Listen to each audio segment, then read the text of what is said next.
Stand up, New York Mets fans. Sorry for the late rush. I just got back from Taco Bell. That was my lunch.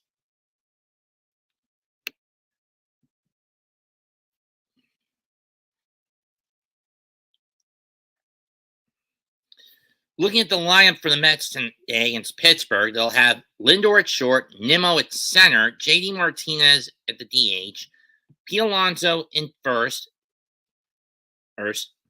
Francisco Alvarez behind the plate, DJ Stewart in right, Mark Vientos at third, Jeff McNeil in left, Jose Iglesias at second.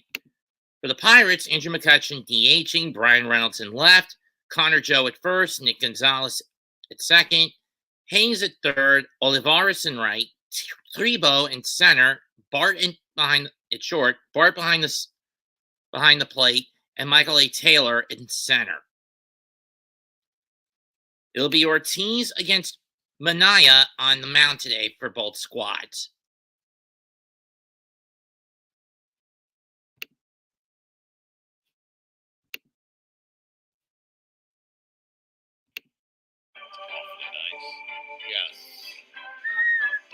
We're live at beautiful PNC Park in Pittsburgh. Oh, the fist pump. Nice. You know what he told him? Tuck in your ear. He had the pin behind his ear. And then extricate the pin from the ear.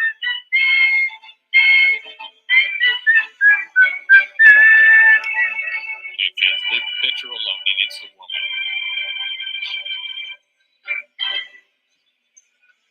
That starting lineup for a Sunday afternoon. Ben Gamble on the bench, as are Harrison Bader, Tyrone Taylor, and Louis Torrent.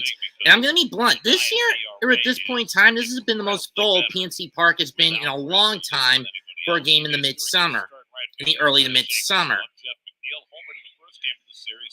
As two of the first three games in this series were sellouts.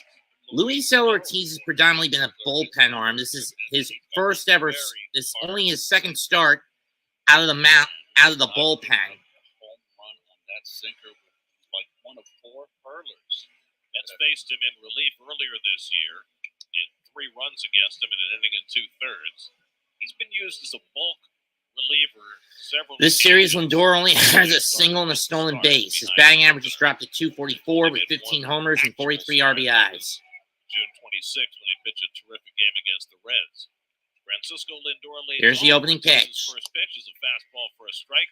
No, it's a ball. And we're underway. That looked like a strike, but they're calling it a ball. Yesterday, John Tumpain drew a lot of wrath from the Pirates dugout. Derek Shelton even got ejected in the 8th inning for a call that he did not make properly.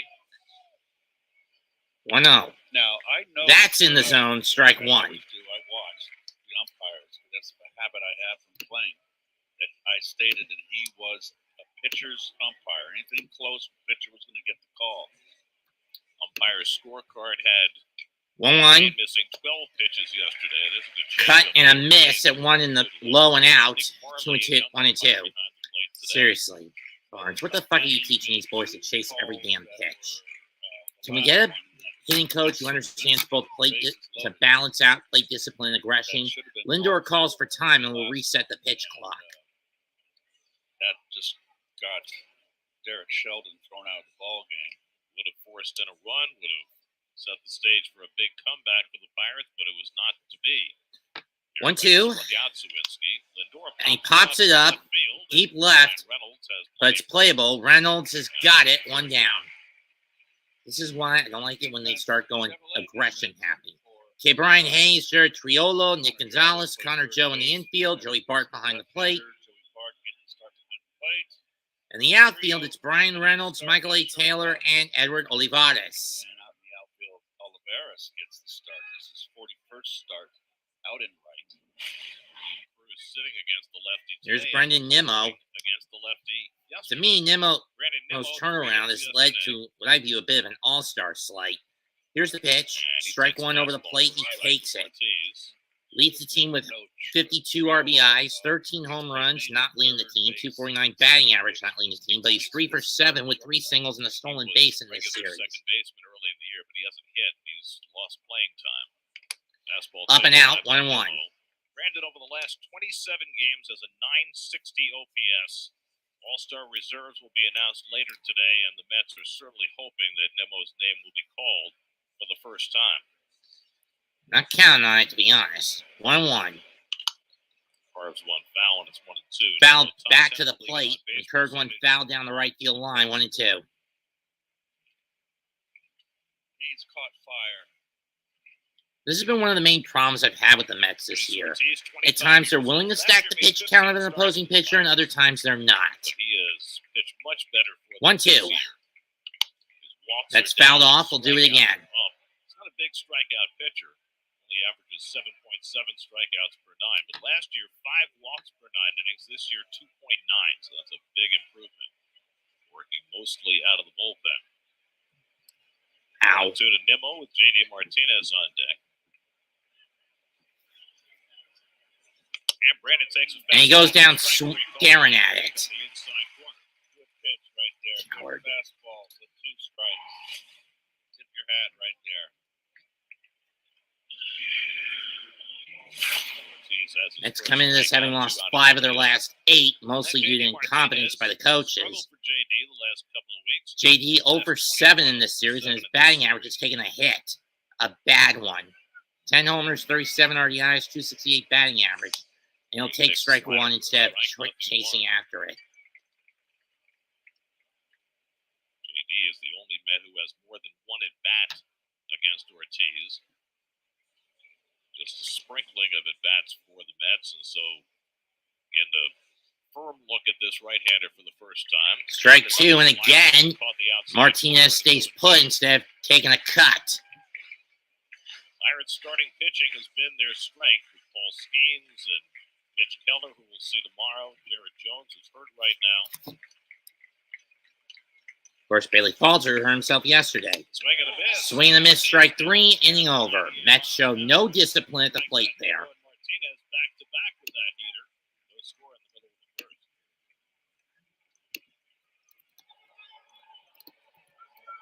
Lemonade Renters Insurance covers your 85-inch television, 5.1 surround sound speakers, Bluetooth headphones, universal remote, gaming console, streaming box, LED backlight, digital antenna, VR headset, leather recliner, and the tiny phone you actually use.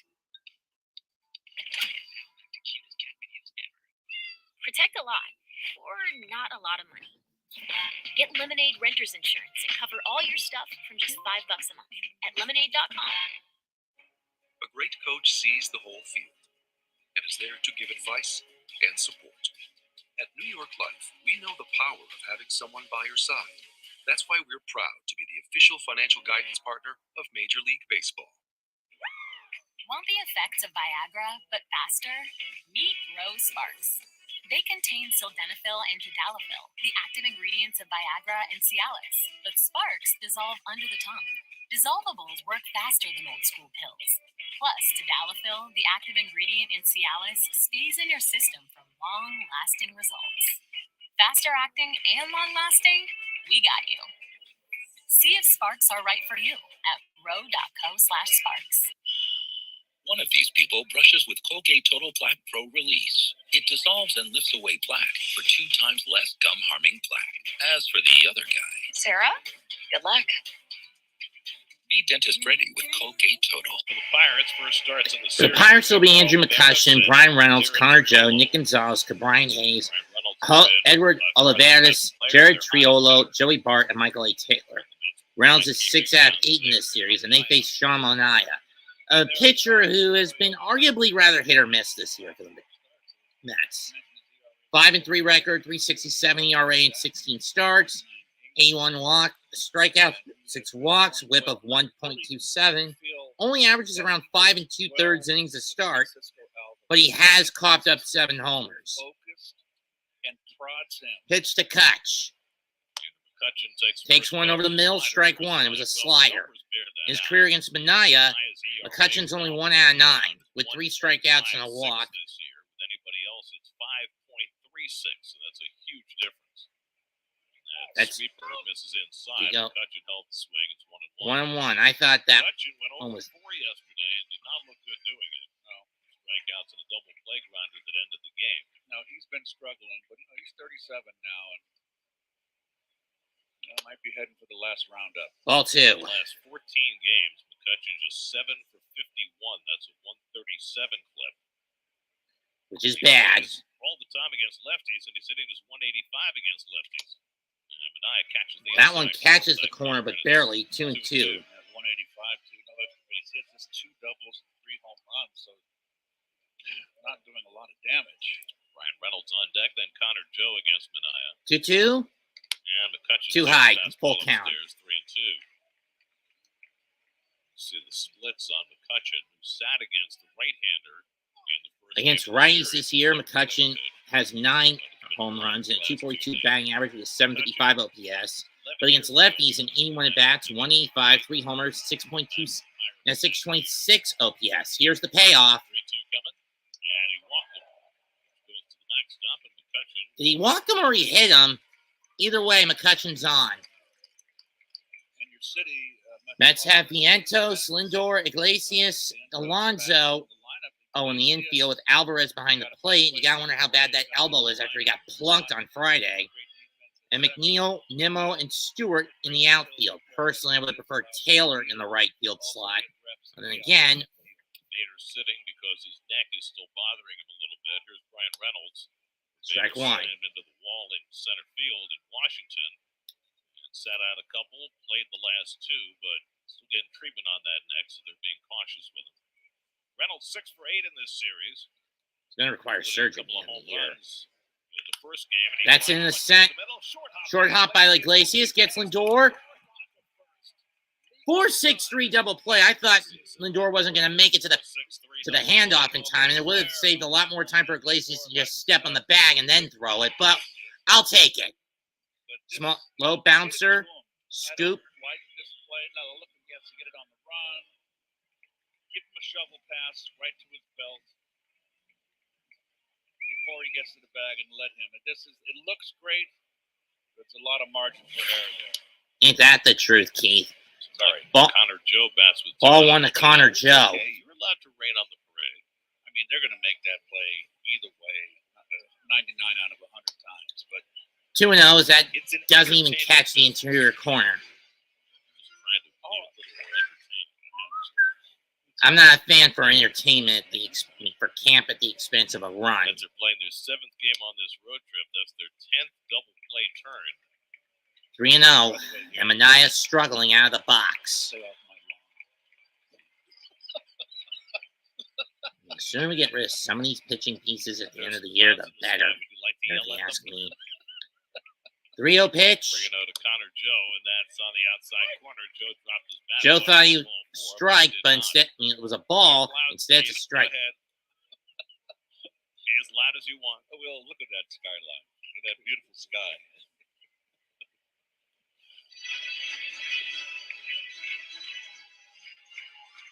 Mania, first time this year, he's walked the leadoff batter in the first inning.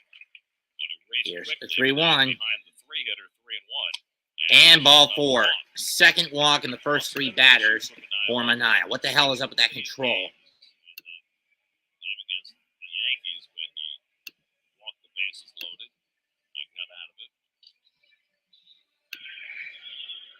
Yeah, recently, though, a little bit better. In his first 6 starts, Mania had averaged 5.5 walks. In his last 10, he's only averaged 3. Today, he's walked 2 so far. And that control is sums up with that pitch control. Struck ball 1. Change up that missed badly. Seeing that Mania working Something on is the wrong with third base side Mania's of that pitch rubber. command for some reason. I don't know what it is. Connor Joe But to not a throw big 5 of the pitch last hitter 6 pitches, he this ball. year. And There goes the bat. Strike 1. bat trying to attack that fastball, and it's 1-1. Get a little better grip. Here, try this.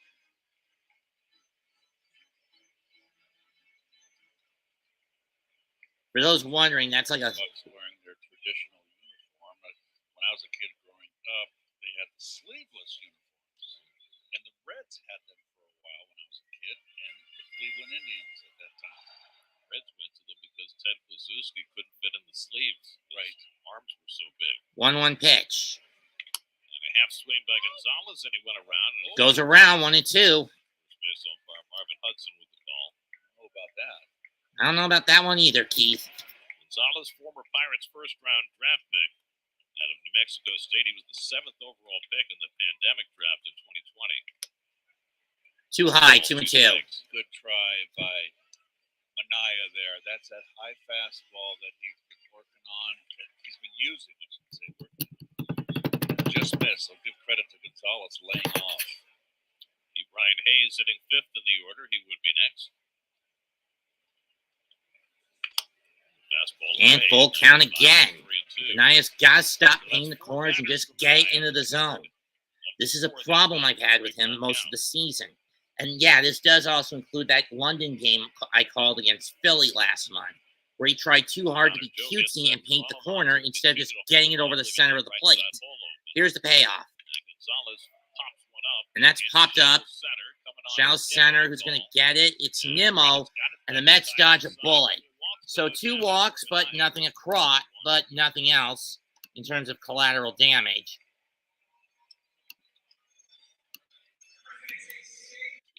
No score through 1. Let's see if the Mets can actually show the same level of discipline. Come on.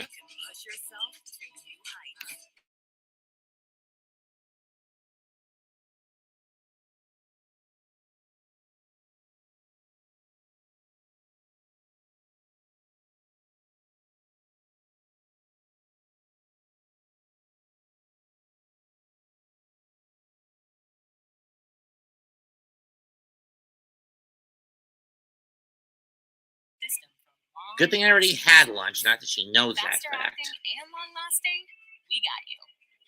See if Sparks are right for you at row.co/sparks.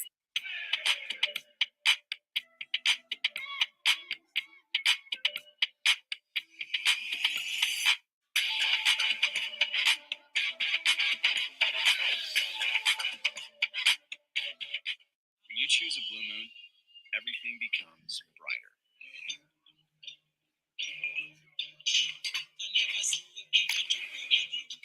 Crafted with Valencia orange peel and coriander, Blue Moon is made brighter.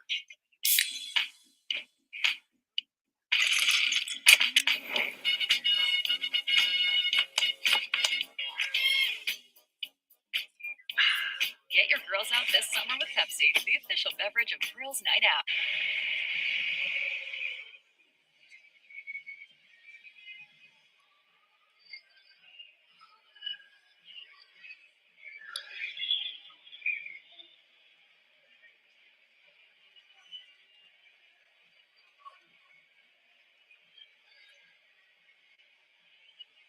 He's got the willies.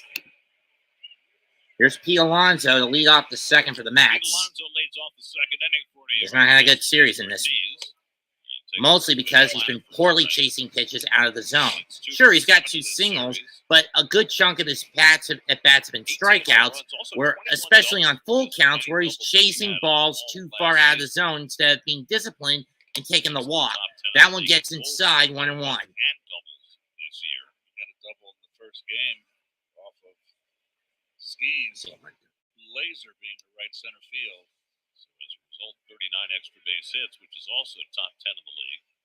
1-1. Fastball runs inside from Ortiz, and it's 2-1. 2-1. Alvarez on deck, and then DJ Stewart in the second after Ortiz out the side. Again, I would have preferred Tyrone Taylor in right.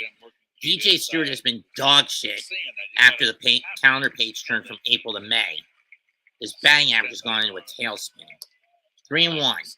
Now, here's the problem I have with Pete. When he's this ahead in the count, he'll either not take a pitch if it's going over the middle or chase it if it's outside. And this is where his discipline has been severely lacking this year, to where I want to strangle him to death for his stupidity.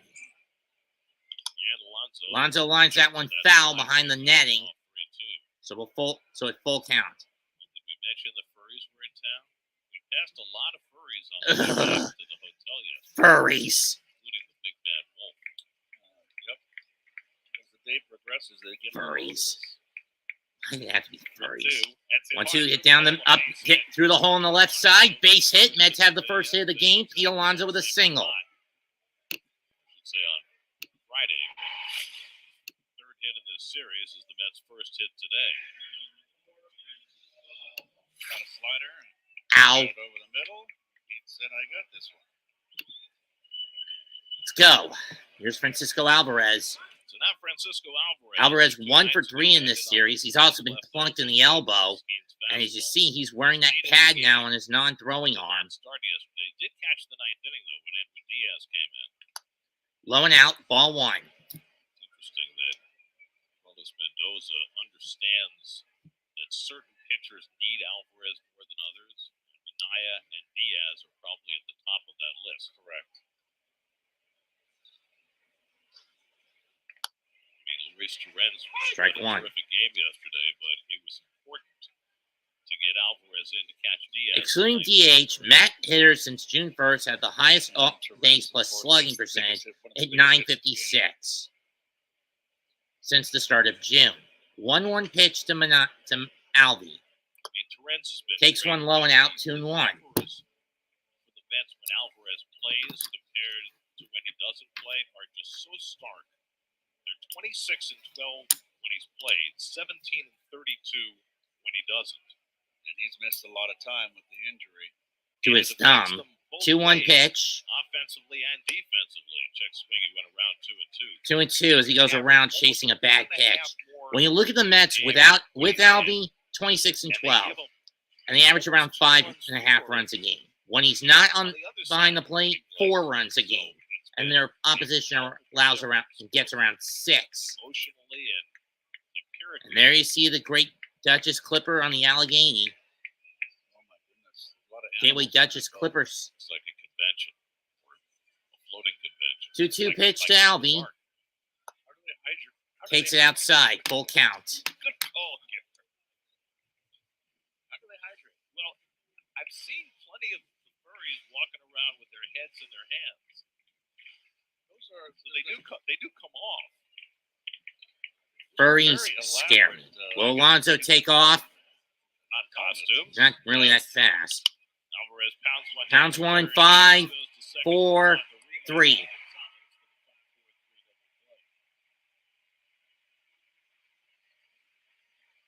Each team has turned a double play early in this game. 2 out and nobody on. Well, Taylor made. I mean, even if Alvarez didn't Backed up, swing at it, long hop, got rid of it quickly. you know Alonso wasn't going to run. Make a break for it. Nice turn. Here's DJ Stewart, who again has been really slumping and could be on the chopping block at the deadline. First pitch, DJ lines one to right. Is it going to fall? Caught by Olivares to end the inning.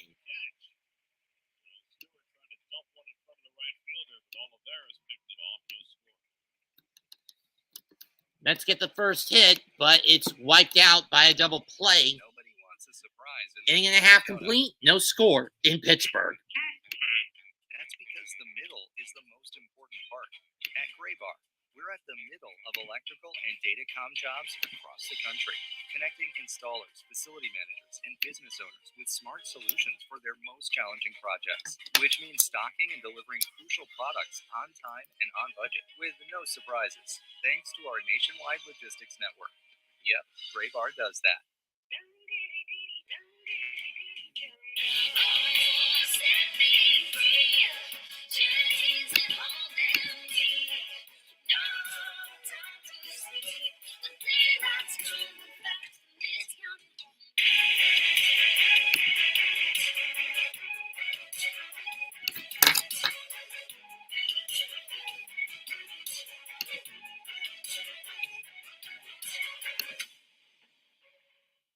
Budweiser has believed in Folds of Honor for 14 years.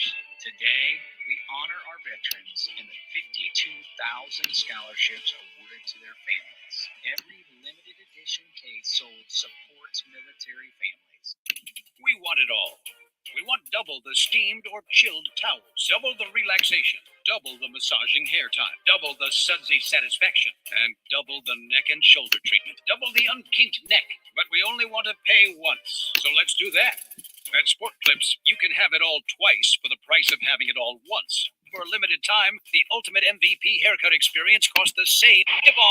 And this was not something that he discussed or planned with any of the other pitchers or even Jeremy Hefner. He said for a while it was just a quick slide step to the plate, but he said since he's confident in all of his moves, he thought in the spur of the moment, let's try it. And it worked pretty well for him. And we are back. The opposing base stealers started out the year 11 for 11 against Minaya, but the last two have been caught, including a pickoff in his last start.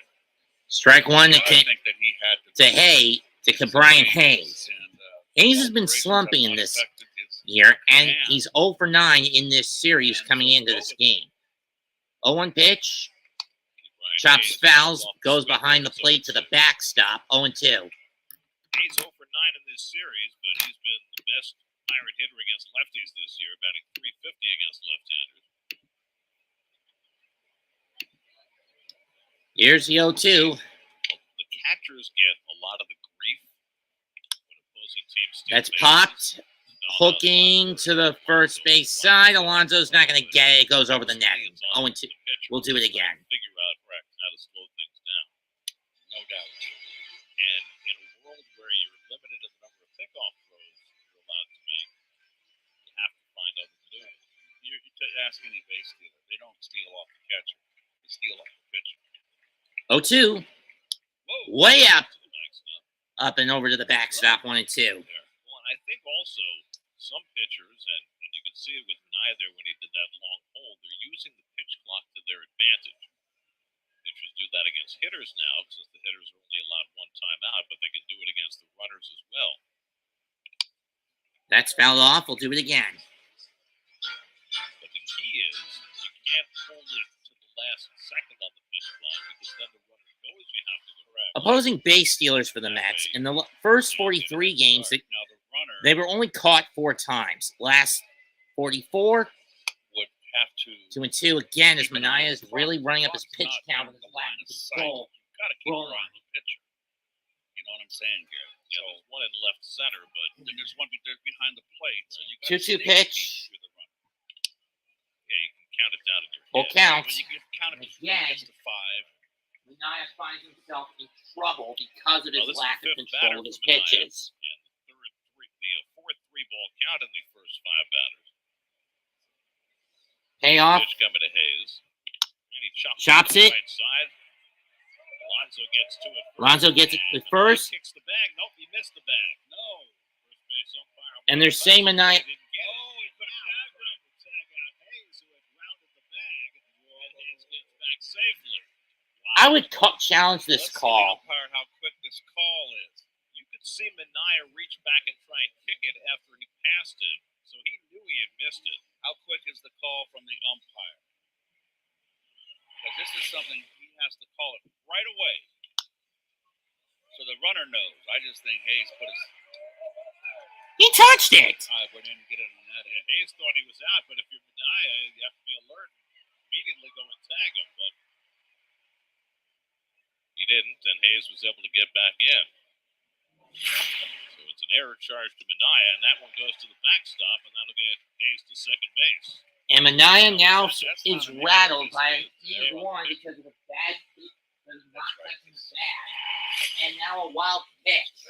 This is why I have been very cautious when using Minaya. Lead him enough. The guy has little to no pitch command, and Back. in certain situations like that, no Lefties with the situational, right glove. very little to no situational So again, awareness. that took his Now eye there's a off runner the in bag. scoring position for Pittsburgh Minaya and nobody followed out, that with his first instead of wild pitch one of the out on an season. easy grounder. Runner in scoring position. Strike one. And Edward Olivares 1-1. gets a strike. Olivares played quite a bit for Kansas City last year.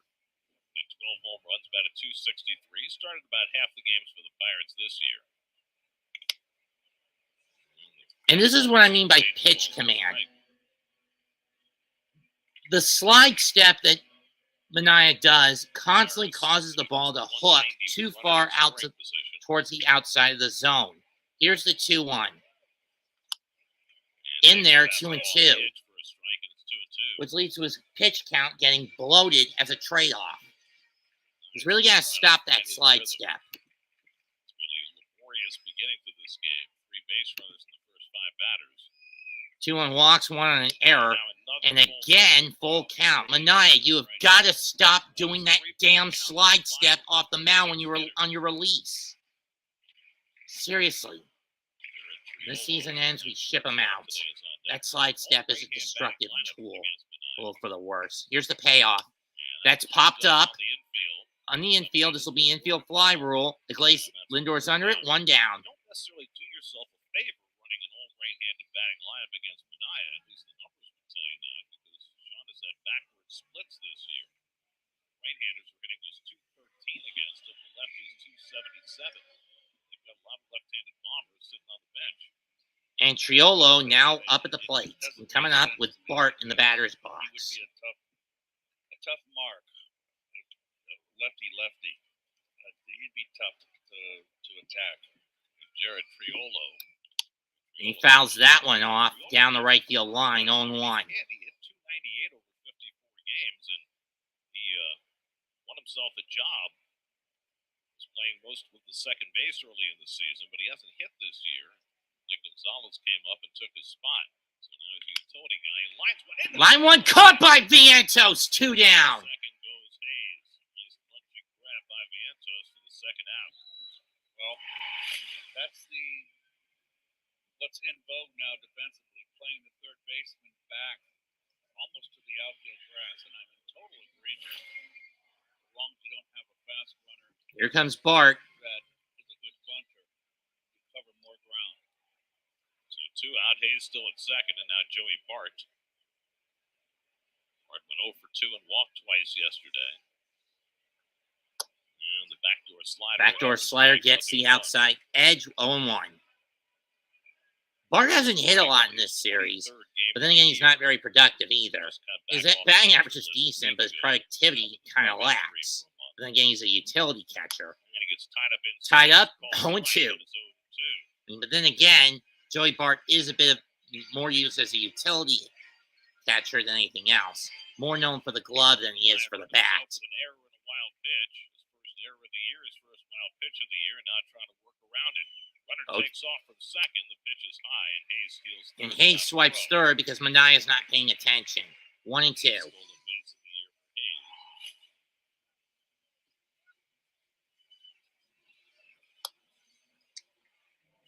Not to mention third was uncovered, wasn't being covered by Vientos, so that's another issue. Here's the 1-2 pitch. 1-2 coming. On the outside. Sit down! Strike 3. Vientos, Mania gets out of that one. Striking out Bart and the inning.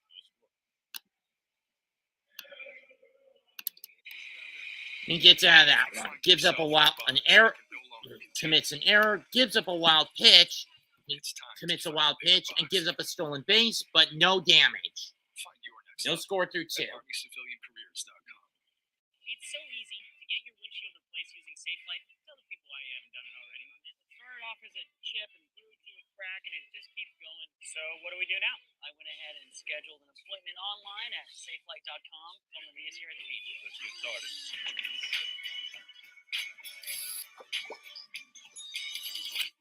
SafeLight Repair. SafeLight Replay. Yeah! Schedule free mobile service at SafeLight.com. SafeLight Repair. SafeLight Replay. I'm Jay, and this is my home. My first big purchase. Help from Loan Depot. This is where I play my favorite music. It's my sanctuary. It's my place. It is my home. Home means everything to me.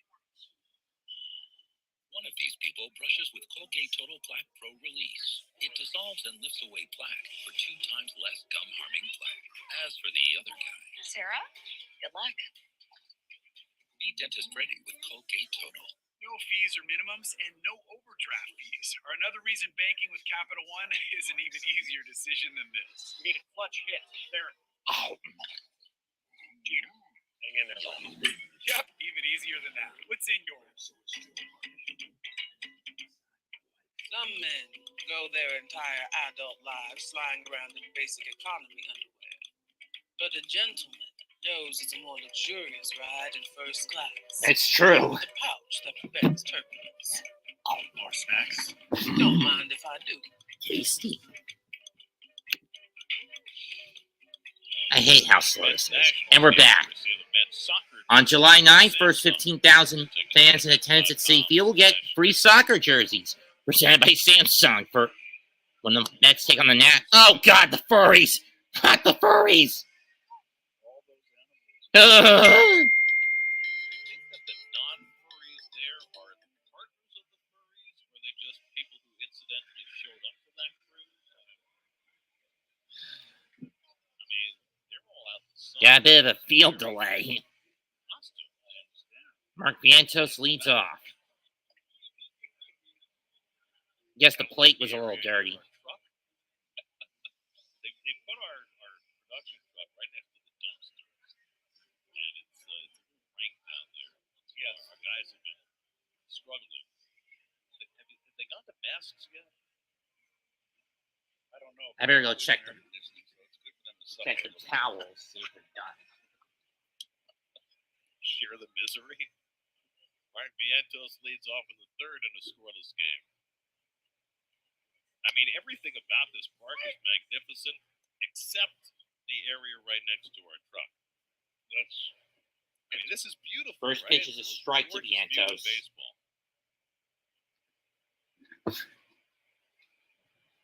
0-1 pitch. Cuts and misses. 0-2. Ortiz using the backdoor slider. Maybe, dispose of the refuse as expeditiously as they should have, and it's lingering. Here's the 0-2 pitch. 0-2 to Vientos. Doesn't chase one outside. 1-2. Experience with the Astrodome. It was awful down to the conquest of the tunnels, stairways. Oh, the lights there. Maybe not so bad on the field or the clubhouse. Had the most rats. I know that. Until that spot was taken over by the Oakland Coliseum. Anyone who's been to Oakland Coliseum, who lives out in the Bay Area in California, has been to the dilapidated, decrepit, rotted temple of the dual sports stadiums that is the Oakland Coliseum, would know what I'm talking about. Vientos calls timeout before the 2-2 pitch, as Ortiz was taking too long to get the pitch out of his glove. Oh my gosh. Which way were they going? They were scampering. Yeah, and the sooner the Oakland Coliseum is destroyed, the better. 2-2 pitch. Vientos is 1 for 4 in this series. Lines one of left field, base hit. Scooped up by Reynolds. He'll hold Vientos to a single. Fastball and hit it hard. The Mets have a leadoff base runner for the second straight inning. Mark really stays level on that pitch, belt tying up. Here comes Jeff McNeil, a man who has been severely lacking in his discipline at the plate this year, mostly due to the fact that with no universal shift in focus anymore, he can't just go for the hole. It's put in his mind a position where he can't go for the empty hole anymore. Instead, he's got to lob it into the outfield to try to get a hit. But it's led to him doing pop-ups and flyouts. Or, worst case scenario, getting strikeouts at pitches he would normally never hit. And go after. He homered in the opening game of this series. It was a 99-mile-an-hour fastball. But the rest of the game on Friday was a nightmare for the Mets as they gave up 14. All 14 of their runs they gave up were by way of the long ball. Cookies. Including 2 grand slams. McNeil tries to check his swing and he fails. 0-2.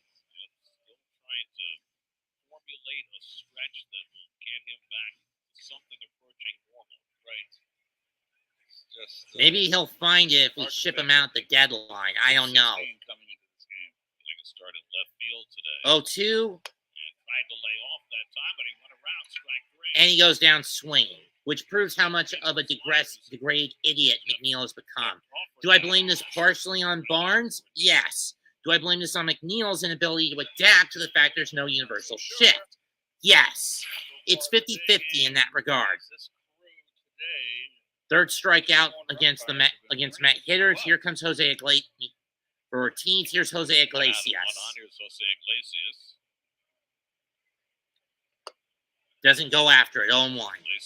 1-0. And this is the guy that this whole season McNeil should be playing like. I mean, true, we only got him off free agency, off waivers, but he's been a decent, good utility player at second.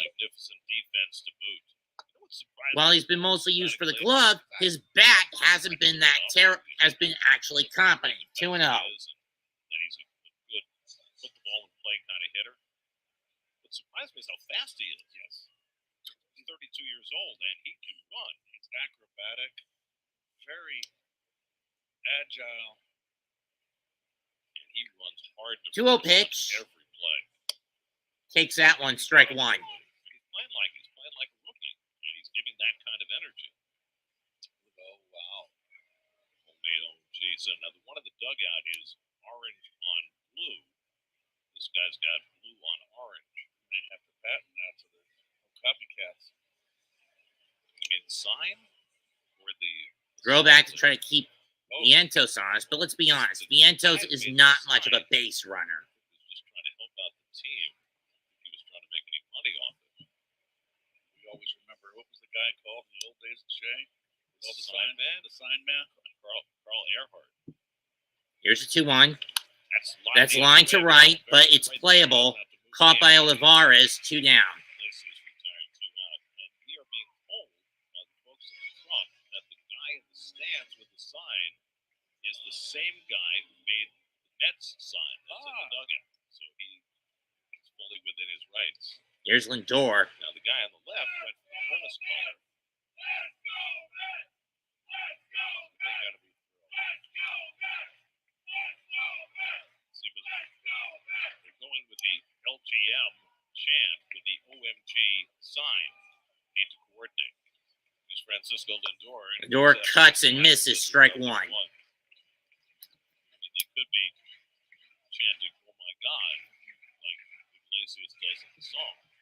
They could. As long as they don't on the other one, let's go Mets. Just don't add on the F. Well, I don't like the F. That's Pete's little baby. I've had Cuts and misses again, 0-2. And it's the same pitch, backdoor slider. Or in on the hands. very grotesque. Very what? Grotesque, of course. Did you say grotesque? Grotesque. Gotcha. That's hit hard. Lindor, base hit into the gap. Vientos will go first to third. And Lindor will go to first. 2-out single for Francisco. A hard hit base hit down in the count 0-2. And the Mets have first and third and 2 out.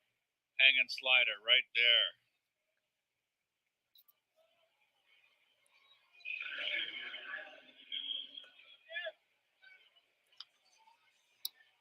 Two outs, you're on your horse. I think that Vientos is running a little bit quicker than he did last year. Yeah, for spring in his step. 900 OPS will do that for you. Here's Nimmo, who struck out in his first at bat. Leader in RBIs, comes into the day hitting 356 with runners in scoring position. First and third, 2 out. That's in 7. Throw it against Lindor, doesn't work. 23 hits and 76 at bats with runners in scoring position. This is a team who are at 270 with runners in scoring position, which is 23 points higher than their overall average. You can remember, Which is one of the worst in the league when you consider about it. Their overall team average. Swung on a miss. Joe was looking to try to catch. And Bart was trying to catch Lindor from taking off. With runners in scoring position this year, Lindor has 35 RBIs, 8 doubles, 3 home runs. Bart's going to flash signals to the infield. Catcher timeout.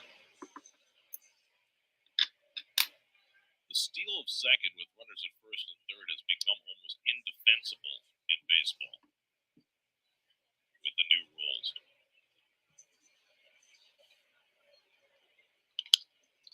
Nimmo fouls that one off to left and off the netting. We'll do it again, 0-2. Nimmo's been even better this year with 2 outs at runners in scoring position, hitting 420. Hey, Evie. That's the hardest RBI, Gare. He's got to find out of a hole here. He's a good 2-strike hitter. We know that.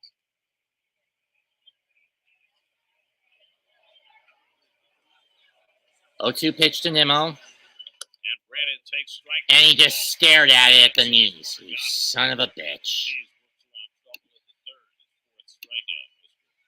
Borderline strike. Mets get 2 hits, but nothing across. No score after 2.5.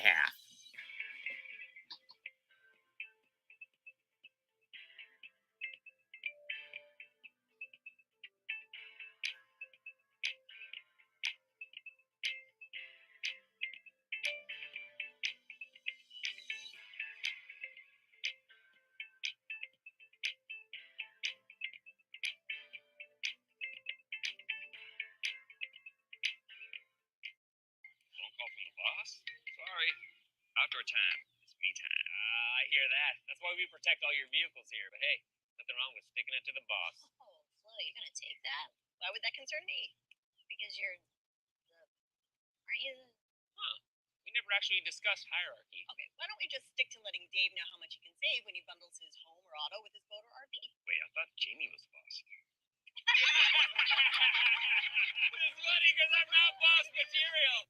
Hey, you seeing this? Wait, where's the dish? There ain't one. You're telling me you can get direct TV, the good stuff, and you don't need a satellite dish? Oh, I used to love doing my business on those things. You're one sick pigeon. Them dishes kept the rain off our beaks. We just have different priorities. Satellite-free direct TV. Never thought I'd see the day. Well, our lifespans are quite short. Stream direct TV without a satellite dish. I'm going to do this thing with my neck just for a bit. It's time. Yes, the time has come for a fresh approach to dog food.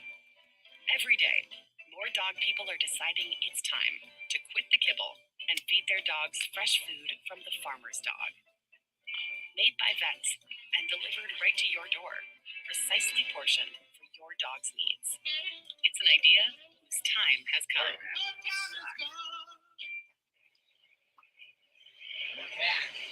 Taylor had a 4-hit game on Friday night, including a home run, went 0 for 2 yesterday. Orders in against Taylor, and he takes a fastball for a strike. Strike 1 to Taylor. Michael A. Taylor, who's the last batter that Mania has to go through before he's officially the first time through the batting order. Base each of the first 2 innings. That's fouled off to the right, 0-2. Michael Taylor spent last year in Minnesota after a couple of good years in Kansas City, where he won a Gold Glove. He began his career with the Nationals. As well, bouncing around in Atlanta for a couple of years, where he won a title, I believe, where he won a World Series ring, if I remember correctly. Hopeful and patient with him. But let me double check that fact. The last decade have had some really gifted defensive 1-2 pitch. Swung and a miss, strike 3. Sit down, Taylor. Taylor and Victor Robles, they both were terrific controlling center field, but never hit enough. Now they've got another terrific defensive center fielder in Jacob Young, and they're hoping that he can contribute enough to stick there. And if not, they've got the number 2 pick of the draft last year, Dylan Cruz, down in He was in Kansas City. Must have been a different Michael Taylor. always move Or that was in Atlanta. or Dylan Cruz around. Never mind, they have an folks. outfield of Young, Cruz, and Wood. Be quite a talented outfield. Ball McCutcheon one up and takes up and out to slider up high for McCutcheon. ball 1. Of course, that would involve moving Lane Thomas, which was certainly a possibility at the trade deadline. Swing and a miss at a high Swing and a miss, fastball. 0-1. Starting to get it dialed 0-1. in after running a lot of deep counts in the first 2 innings. 40 pitches in the first 2. McCutcheon late on the McCutcheon fastball. fouls it off, 0-2. 0-2. He's just throwing fastballs, and they're just fouling them back, and they're chasing. It's not a great Or line. 1-2, I should say. It's not an offensive juggernaut, this Pirate team. They had a great night on Friday night. Their best offensive game of the year. There's strike 3. Sit down. McCutcheon's out on strikes. And That's McCutcheon 3 strikeouts and Taylor's for and Mania. Mania's retired 3 in a row via the K. The Pirates are 13th in the National League in runs scored. 14th in on-base percentage, 13th in slugging. They strike out the second most times. This is their one big bat, Ryan Reynolds. He's had a nice couple of games. He flies this one Flies to one. shallow right. Shallow right. Who's going to get it? Stewart or Iglesias? It's going to be DJ, and Minaya gets out of this one. 1-2-3. His first clean inning of the game. We're a third of the way home. No score in Pittsburgh. Illy Martinez, Alonso, and Alvarez for the Mets to in the fourth.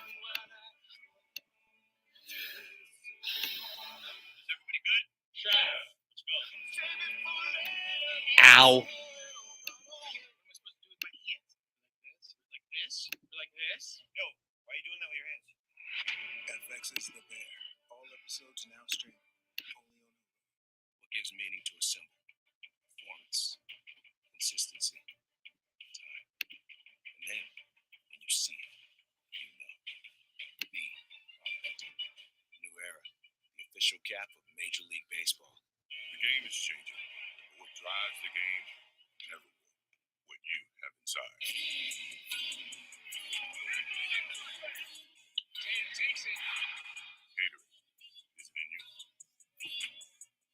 Kind of feels like everyone's trying to copy the $5 biggie bag.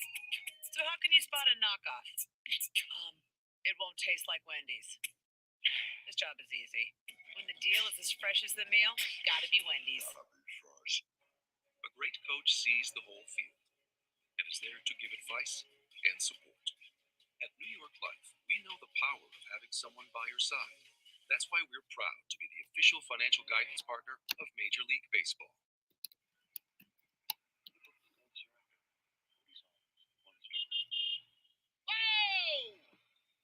Yes? How do you sleep at night? Oh, on a mattress from Mattress Firm. I sleep.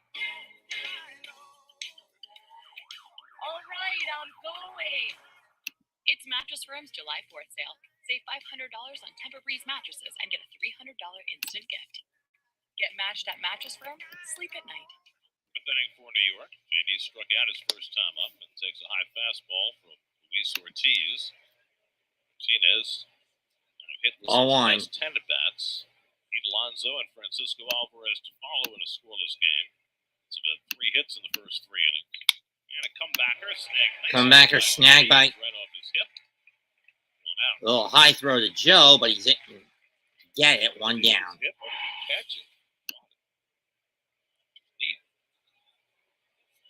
Oh, he caught it. Yep. Don't like that Martinez chased that If he one. did not, the second baseman Gonzalez was going to be in the right spot to field it. Nonetheless, nice play by Ortiz. 1 out for Alonso. Pulled the base hit through the hole in the left his first time up. First pitch to Alonso. Pete gets This thrown one's to popped up. center field. Center field. And right there is Taylor. Taylor's under it, 2 down. And now the Mets are showing no discipline again. You don't chase that kind of a pitch. Between innings. And giving away a ball to get himself a hug. Big hug. That's one happy kid. Take that back to New York with him. Strike 1, Alvarez. Francisco Alvarez bounced into a double play his first time up. So Ortiz making just his second start, pitching very efficiently. Ball 1. Yeah, I would agree with you there, Gary. 47 8 pitches in the first 3 2/3. That is decently efficient. Proficient. Start, he went 6 against Cincinnati. He's also had several Way up and in, with 2 and 1. 5 innings behind an opener, so he is fully stretched out. A guy who's been a starter for most of his career.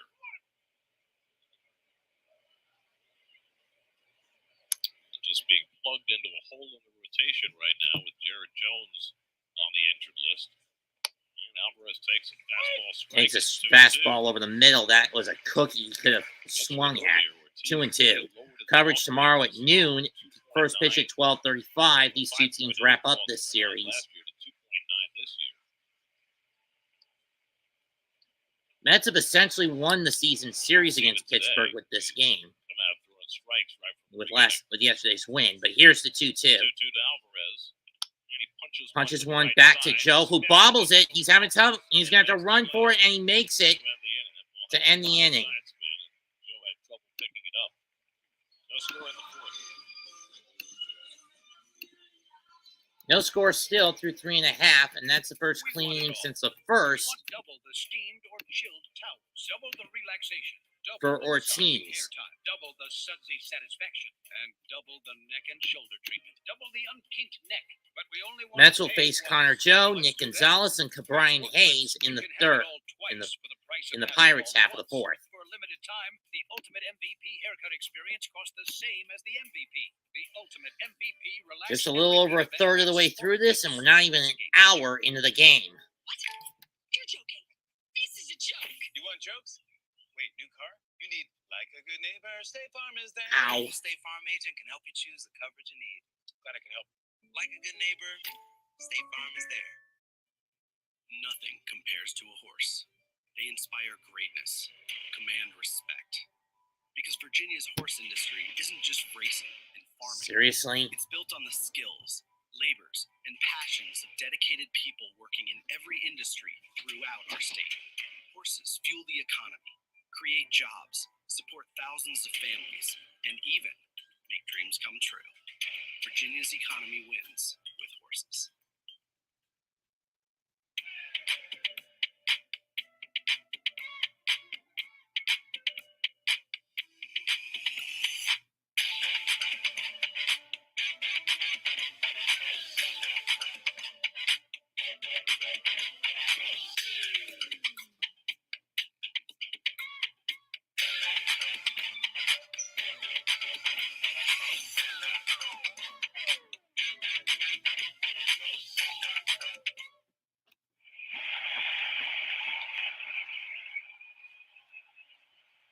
Thanks, guys. So I'm not sure if you ever did this when you were kids, but I would name all of my stuffed animals. They all had names, and some people. Manaya getting ready for his fourth inning of work. Name their cars, but Sean Manaya names his gloves. He said he started doing it when he was younger, and all of his gloves have special names, starting with Old Faithful. Then he had She-Hulk, Abraham Lincoln, which was red, white, and blue, and his current black one he loves. He wants to use it until he can't anymore, but it doesn't have a name. So He'll face Connor Joe to start the fourth. Here comes the pitch. Any name suggestions, and he said yes. So Roller back to the mound. This time he's going to throw it to get Joe. One down.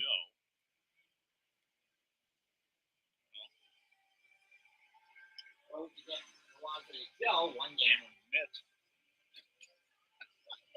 And Alonso to get Joe, one down. I did not name any of my gloves. They had a name for your gloves. Ball one That's what they were. Gold. There's to gold Nick right Gonzalez. there. Oh, God. We stop focusing on the damn stories. Big eyes. Good breaking ball. Cut by and miss. Naya. 1-1. 1-1 to Nick Gonzalez. I did have to take great care of my gloves. I broke them in very, very nicely, and had to tighten the strings on occasion. Chop. We all know that He hit when you foul use a gold glove, down the third base line into the seats. you use a rolling product. 1 and 2. Late in my career when they start doing that. So, do you have to get a new glove with the gold label, or can you use an old glove and they put a gold label on top of the other one? It didn't matter. It was kind of nice. It was a nice touch. It was the very end of my career when they put that patch on there that was gold. It was kind of nice. The fact that no one else had it. 1-2. That's hit foul to the backstop. Didn't have any effect on me. And that goes backward to the stop. 1 and 2. No, of course not. It just was an acknowledgement of your prowess. I went through 2 gloves a season. I would exchange. I would get a new glove the All-Star break. I'd have it all broken in, ready to go. 1-2 pitch. Swing and a Sit miss. down. That's 4 of the last 5. Manaya's retired with a strikeout. That's the 4th strikeout from Naya, who's now set down 8 in a row. Ran fairly with the Cardinals. He was 40 years old. He was very Here comes Brian Hayes, who reached on a fielding error, on a stupid fielding error by Manaya because he didn't step on first base on a competitive, routine rascal. grounder. Idiot. But he taught me how to break First pitch to Hayes. pointers and how to break in at first base. Inside, 1-0. Inside, 1-0. And it's big around Great. your fourth Hayes baseman. advanced all the way to third on a wild pitch and a stolen base, but he didn't get home. There's a lot of times Ball you get 2. pickups that are off that edge of the glove, and you've got to mold it where it kind of bends in hard, the big flat part of the first base. Well, even the edges. And you have two lines of lining, not lining. Too high, 3-0, and now Manaya's control is starting to get away from him again. It's rawhide. It'll loosen. So you had to make sure when it started losing that little rigidity, you had to go and tighten both of them again. Yes. Manaya behind 3-0 on Key Brian Hayes, and he swings. Off the glove of Vientos. That's going to be a base hit. And Hayes will hold it first with a 2-out single. Vientos almost had that one, but it hit off the end of his glove. So that's going to be a hit, not a fielding error. It's going to be a hit for Pittsburgh, not a fielding error on. Outside of that first night, especially with 2 out and nobody on, you might as well find it one of the ballpark. Olivares up next. He popped out. First hit against Manaya, and now Edward Olivares, who popped up to short his first time. And he grounds one right to Lindor, who's going to fire to Iglesias to get the force out. That ends the inning. Manaya continues to shine. No score after 4.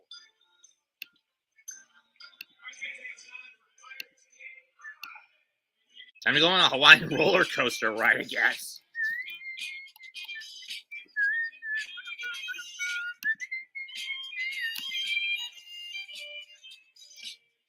Because I'm going to be blunt. One of the last good animated Disney films for me, even though I've only watched it on television, was Lilo and Stitch. Crafted with Valencia orange peel and coriander, Blue Moon is made brighter.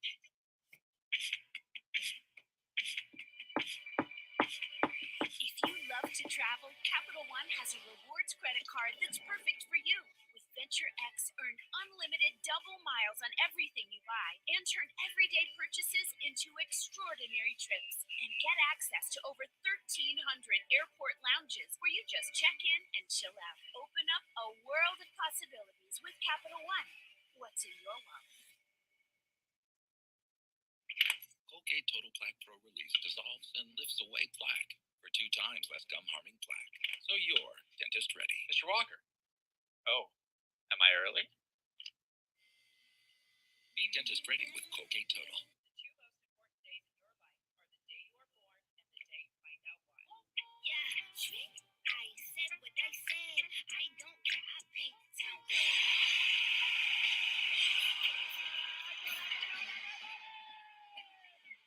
You can survive this and make the whole story that much better. Right horse is a broken feet.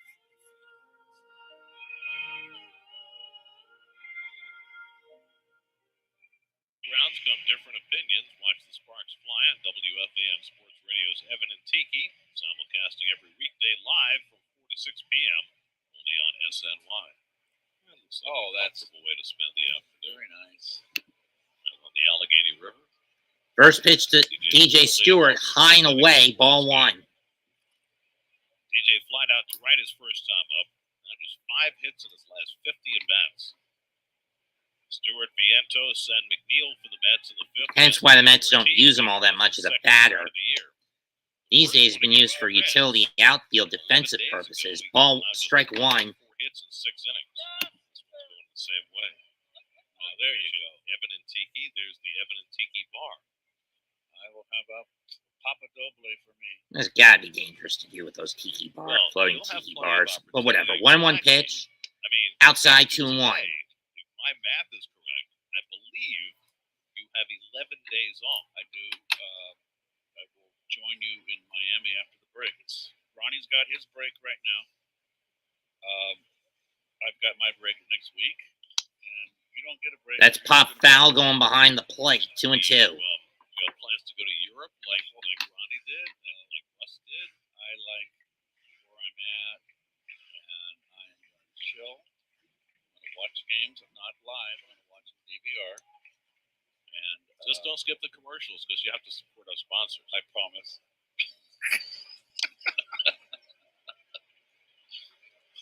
Fouled off. We'll do it again. Haji doesn't, you know what? I pick him up because I feel bad. I got him quarantined back in the master bathroom on the heated tile, which he loves. And I can't let him wander in the house because he gets lost and makes a mistake.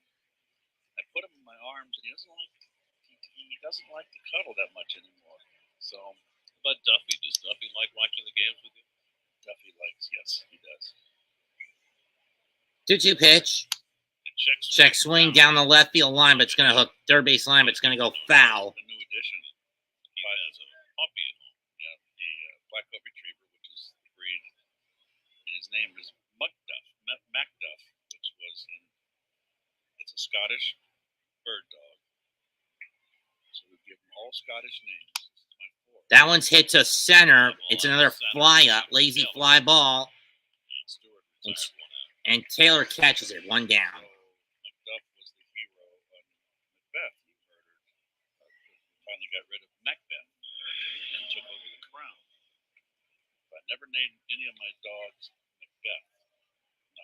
No, you can't, because you can't even say the word Macbeth. It's supposed to be unlucky. Did you ever name? Vientos up next. He singled in the third.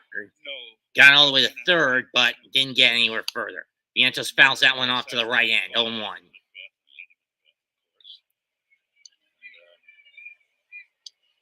the other one was named after Chinese Gordon, General Gordon, Khartoum. So the bottom line is that you Ball one. have a great amount of creativity in naming your dogs, but not your mitts.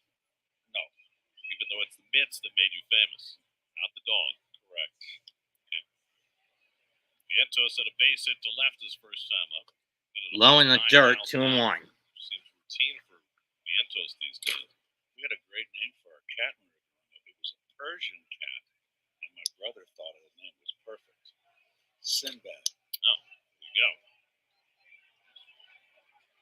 Did he sail? 3-1. Playing is 3-1. A rare time today. The Ortiz has been behind in the Ortiz count. hasn't been behind in the count that often. Second 3-ball count of the game. 5 of the 7 3-ball counts have been to net. Have been Pirate pitchers, excuse me. Back in the second. Ortiz has certainly acquitted himself well, matching zeros with Minaya through the first 4 innings. Here's the 3-1. Vientos waiting on a 3-1. It's on the way. Here it comes. And it's fouled off. Full counts. Impressive performance by Ortiz. It has. Throwing strikes.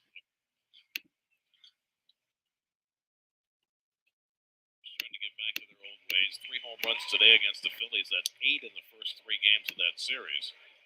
Are they playing a 4-game series as well? I think so. 3-2 pitch.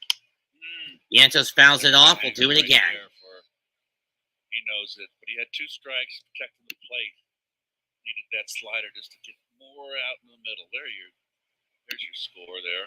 These teams have split the first 2 games of the series. Phillies won yesterday. The Braves won yesterday after the Phillies won Friday. Payoff pitch. 3-2. And he just got a piece of that. Just got a piece of it and it stayed out of the glove. We'll do it again. Reaches that ball. Braves are at the top of the wild card heap. Mets are 5 games behind Atlanta. 2.5 behind St. Louis for the 3rd wild card spot. Right. And 3 back of San Diego for the 2nd. At 2.5 back, the Giants are 3, the Pirates are 4, Cincinnati's 4.5, as well as Washington. Payoff pitch again. Here it comes. And he goes down swinging at a fastball. Ball that Ortiz just ran in on him. So that's 5 strikeouts 5 strikeouts for Ortiz. And here comes McNeil, Good pitch. who struck out on very poor hit and discipline at the plate. Vientos was pretty disciplined at this at bat. Wild card teams are bunched up. winning the season series against these different teams Are going to be very crucial for the important. Mets. Mets clinched the season series against the Pirates by winning yesterday. They beat them 4 out of 5. Ball one, McNeil. There you go. Their series with Arizona, on the other hand, is going to boil down to the series when they go at it again in September. Playing very well. McNeil lines one to left to center, going deep, backtrack, but caught by Taylor to end the inning. Let's go 1, 2, 3 in the fifth. And the Mets again go quietly in the fifth, halfway home, and we're barely over an hour into the game. No score through 4.5 in Pittsburgh. An even easier decision than this. Need a clutch hit. There. Jeter. Hang in there, rookie. Yep, even easier than that. What's in your one? T-Mobile savings, take one. Focus. Here's the lock. At T-Mobile, you get tons of benefits, and you can still save versus the other guy. I'll just do it. Check out the T-Mobile savings calculator to see how much you can save. And right now, we'll even pay off your phone when you switch.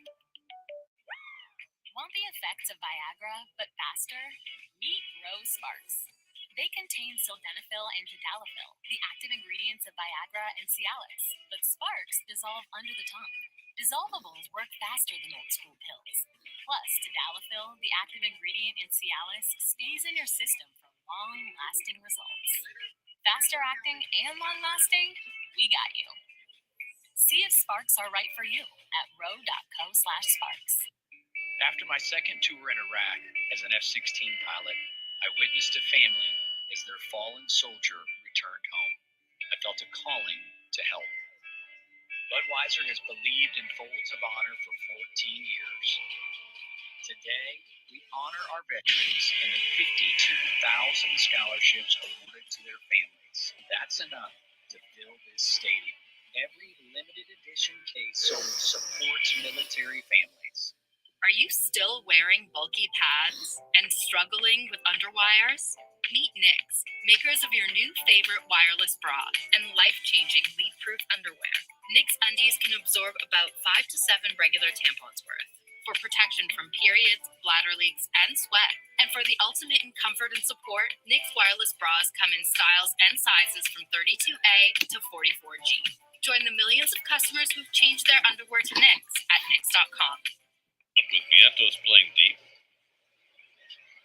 Triolo lined out to Vientos' first time up. He could push that bunt. Pete's back as well here. He was just trying to draw Vientos in so he could hit it by him. Remember, Vientos was playing deep the first time, and he was able to make a diving grab of the line drive. Push a bunt on the right side towards the... And we're back. 1-1 pitch to Triolo. That's fouled off. 2 strikes to Triolo as Minaya faces the lower third of the Pirates batting order. Joey Barton. Second time for him through the batting order. 1-2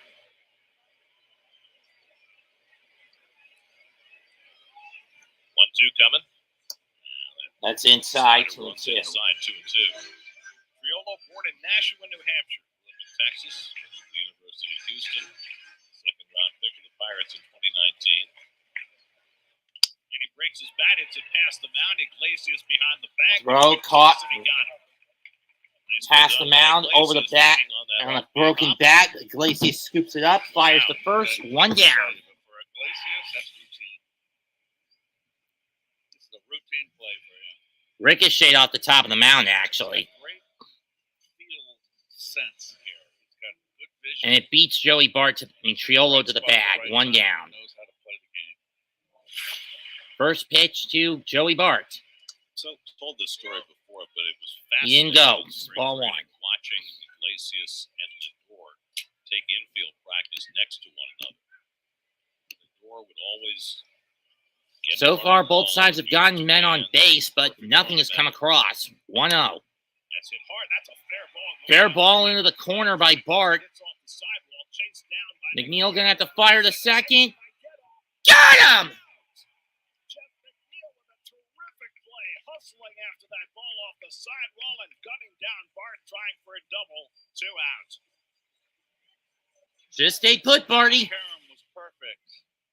McNeil played that Karam off the sidewall perfectly. Out into left, and McNeil, great anticipation. No, actually, he changed course. He was like an infielder running after a ground ball. Yep. And it's right to the bag. Well, Iglesias had to He almost missed him with a swipe. He almost missed him. Anyway, Ball watching one to infield Michael A. practice, so there's Titler. more with these perfect fundamentals. And Iglesias, every ball that came to him, he would just Talk about a he close just made call out and there for the snatch it, Mets. And he never missed one. And the contrast in styles was just so remarkable. 2-0 from Anaya. Right. Anyway, second hit given up. And that's still going to count as a hit for the Pirates. Joyful But- for the Mets, who are turning more double plays now than we've seen in a long time. You know what? Vientos has turned a lot of double plays as well here from that, round the horn double play. And you know what? The pitcher's got to throw up the ground. Strike ball. one. Ball bounces out of the glove of Alvarez, but not that it matters. 2-1. There's McNeil, who can play a terrific second base of his own, but you can put him in left field and have him make a play like the one he just made. Put him in right field too. Taylor takes one above the strike zone. 3-1, and now Manaya's in trouble. One position that they put him at, you remember, Gary, in spring training, he played a game at third base with McNeil, and he made 3 errors, I believe. He just was so Strike two. Full count. Taylor thought he was walking, not in this situation. Yep, he would. But it's different. Playing a middle infield spot, playing a corner outfield spot is different from third base. The ball just finds you so much quicker. So when they go for defense, they put McNeil at second and Iglesias at third. Here's the payoff. Way around. 3-2 coming to Taylor. And That's he lets popped one up. Foul off to the right, but it wasn't play. And it's going to go over the netting into the seats. We'll do it again. First time up 4 for 7 though in this series. After a 4-hit game Friday night.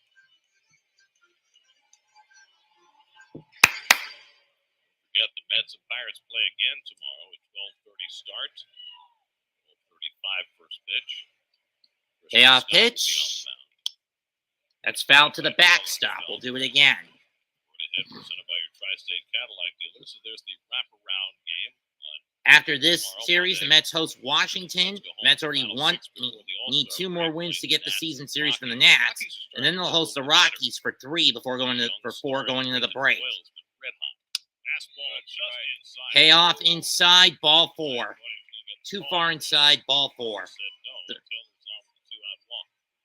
Unfortunately, you can't challenge strikes and balls. Did not miss by much. Just a tad too far inside on that pitch. Here comes McCutchen, who has walked and struck out. Continues for Andrew McCutchen, who's walked and struck out today. Taylor at first, 6 steals and 7 tries this year. Slide step by Minaya And fouled off. 0-1. Nothing in 1.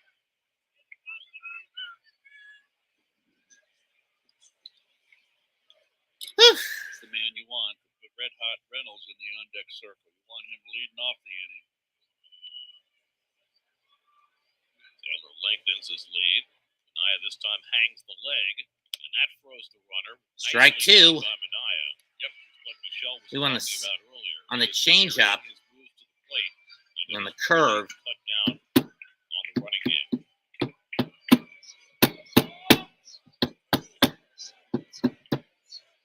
0-2 now to McCutchen. He's 0 for 5 in this series. 0-2. And he hits it hard. That's a foul ball. Just Hit hard, but he fouled it off. 0-2. We'll do it again. I thought that was a fair ball. Same spot that just stayed fair. John Tumpain, who drew the ref of the Pirates yesterday, making that call. Foul ball. It's tough to tell from here. I couldn't really see from that angle. Line shot. That would have been the same kind of play off the wall of Karam that McNeil would have had to do a ditto on that. Maybe would have thrown somebody else out. Naya hit on McCutchen 0-2. He goes outside in threat of a pitch out to see if Taylor will take off. He doesn't. 1-2. He was now 37 years old. First round pick by the Pirates 19 years ago in high school in Fort Meade, Florida.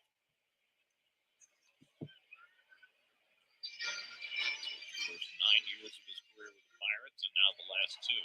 He's bounced around from Philadelphia, San Francisco, Cincinnati, the Yankees. Great offensive players throughout his history.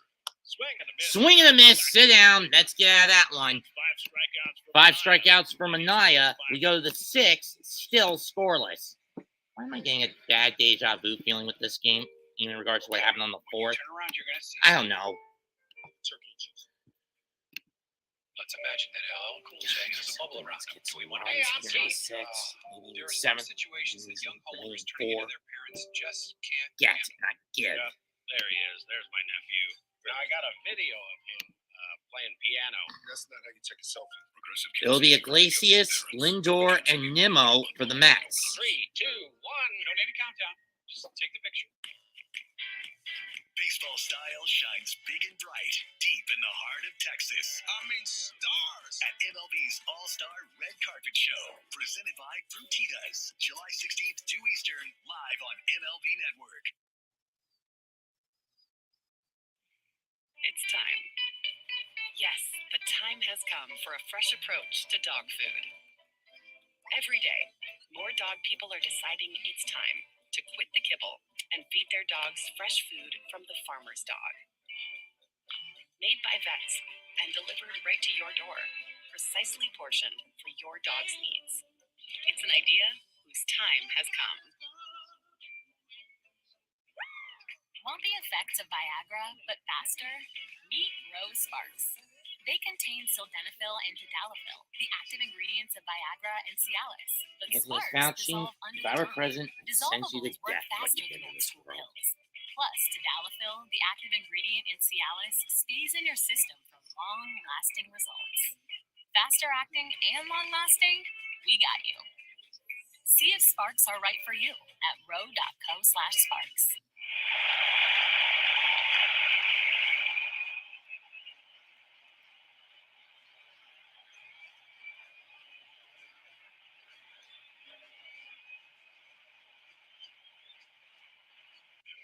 Sixth inning, Jose Iglesias leads off against First pitch to Iglesias, and he pops that one foul going behind the plate, 0-1. And over the netting, 0-1. He lined out to right. Not very deep, though, in this first at-bat, back in the third. Man 5 over the first 5 innings and given up just 3 hits. All of them singles. Strike 2 to Iglesias. Strike, and it's 0-2. He's been filling the strike zone all afternoon. He has not walked about it. Come on, Jose. Clock it.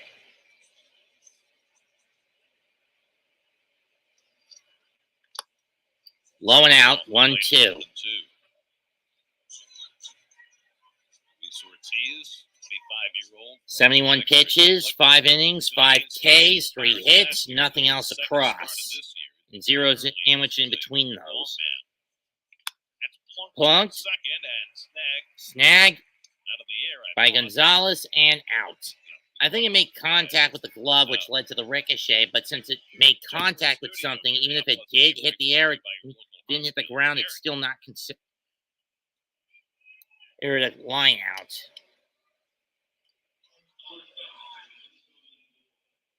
Lindor, one of only 3 Mets with a hit. It was a gap shot in the third that got Vientos as far as third base, but he didn't get him home. Are going to be such a different team than the one we saw just a few days ago when they come into Citi Field on Tuesday.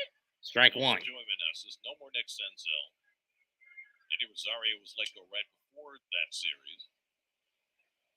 What they will have going for them on Tuesday in the first game of that series is Jake Irvin, who the Mets couldn't touch.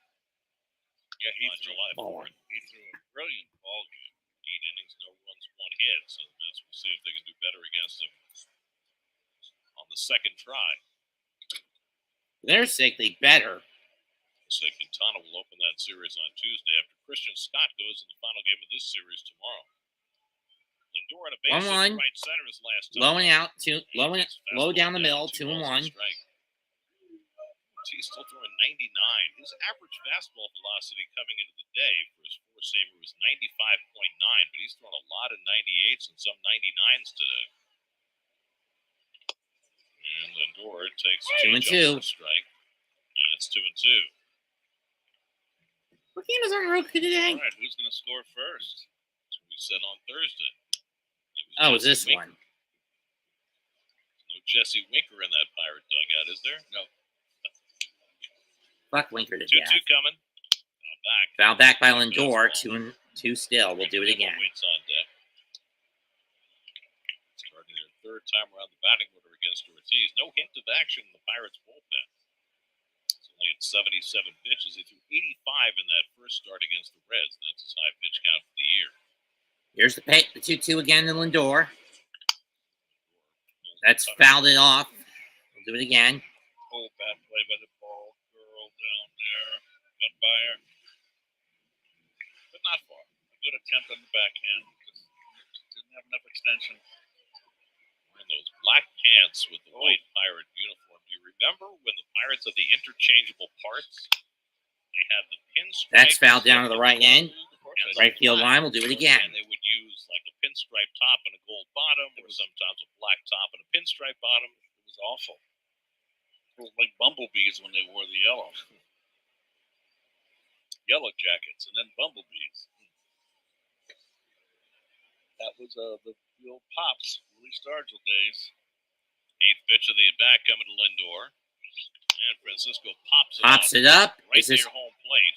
Joey Bart drops the mask. is Bart gonna get it? Almost lost it, and he did lose it. And he dropped it. It's not an out. He dropped the catch. That's gonna be an E9. And Lindor gets a life. E2 on a missed catch error. He had plenty of time to get under it, and he had it, but then when he hit the ground, it fell out.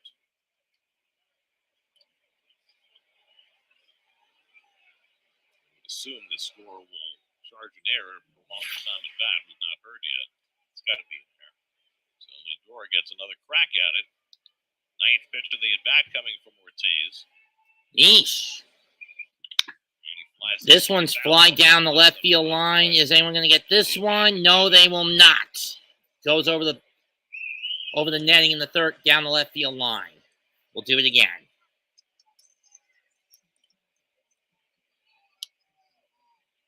They're calling it a no play on the Bart drop. What? That's a bullshit call. That should be a missed catch error. Pitch number 10 to Lindor. Here's number 10. Fouls it off again. He is fighting. I'll give Lindor that much.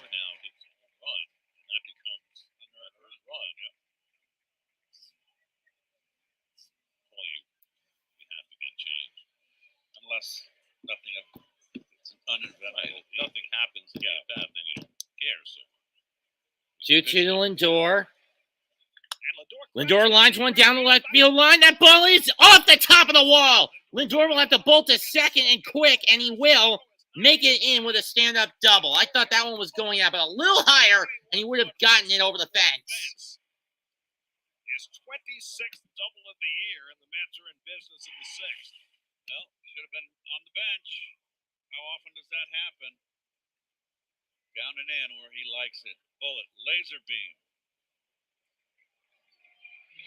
108 miles an hour off the bat. That's a home run in a lot of ballparks. But not at PNC when you have that high of a right field seating setup.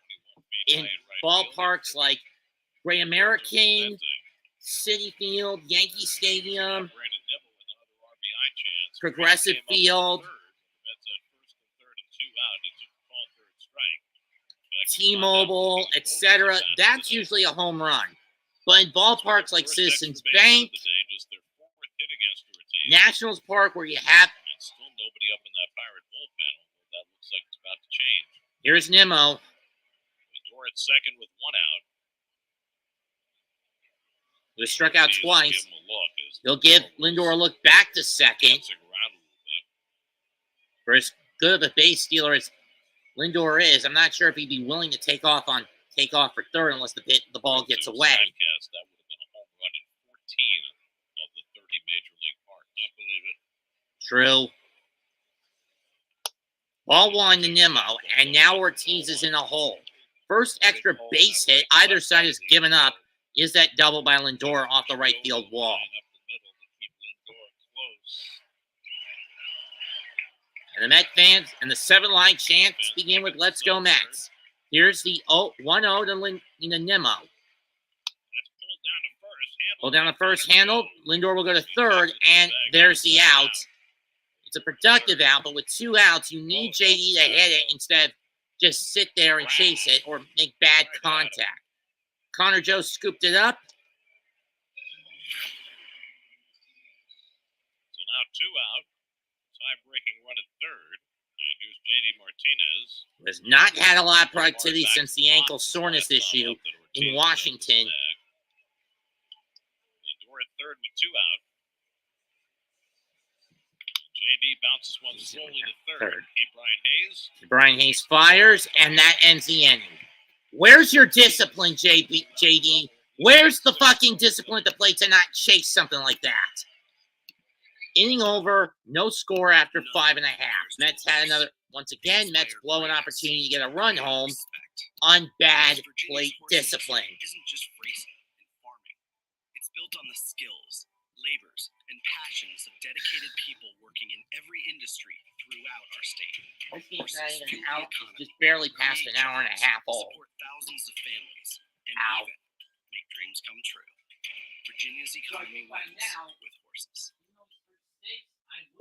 Lemonade sings a real renter's insurance customer review. I had been by the damage that was caused by a broken toilet from the apartment above. Best for the Pirates stay in for one more inning until he gets to around 100 on his pitch count. He gets 94, 95, numbers 94, 95. That said, I think Martinez is starting to get out the he's lost any confidence to make massive amounts of contact from what I've seen. He needs to refocus on discipline at the plate instead of aggression. There'll be Alonso, Stewart, Alvarez, and Stewart in the Met 7th when we get there. For Pittsburgh,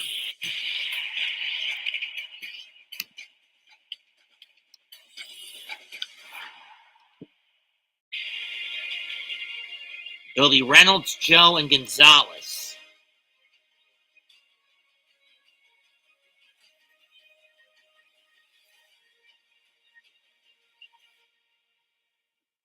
Baseball is a sport, pero la verdad es que para nosotros el béisbol That's es otra cosa.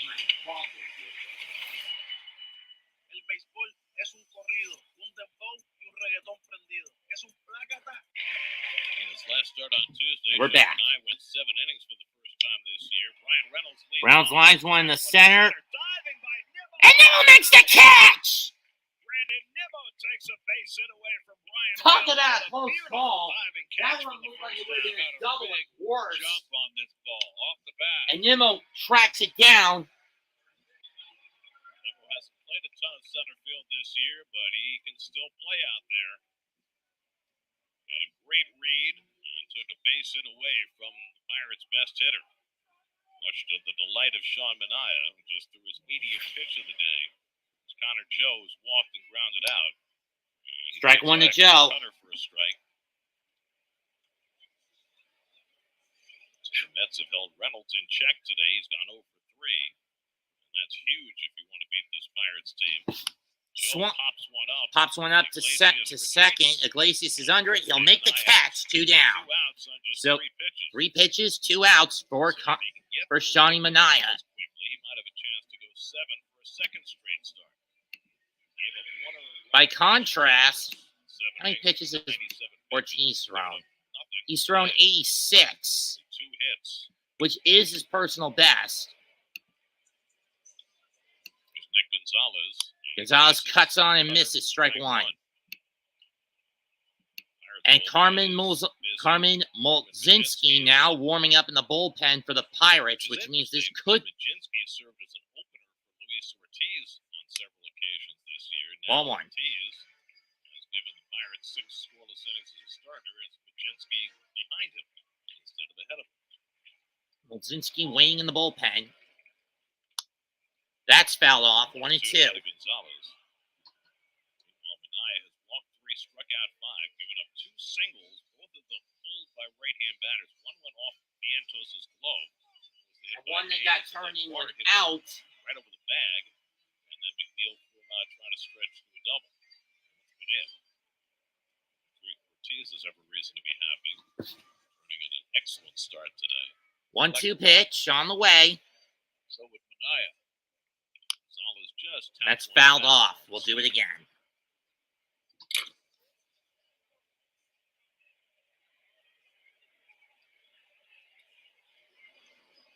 Gonzalez 1 for 10 in this series.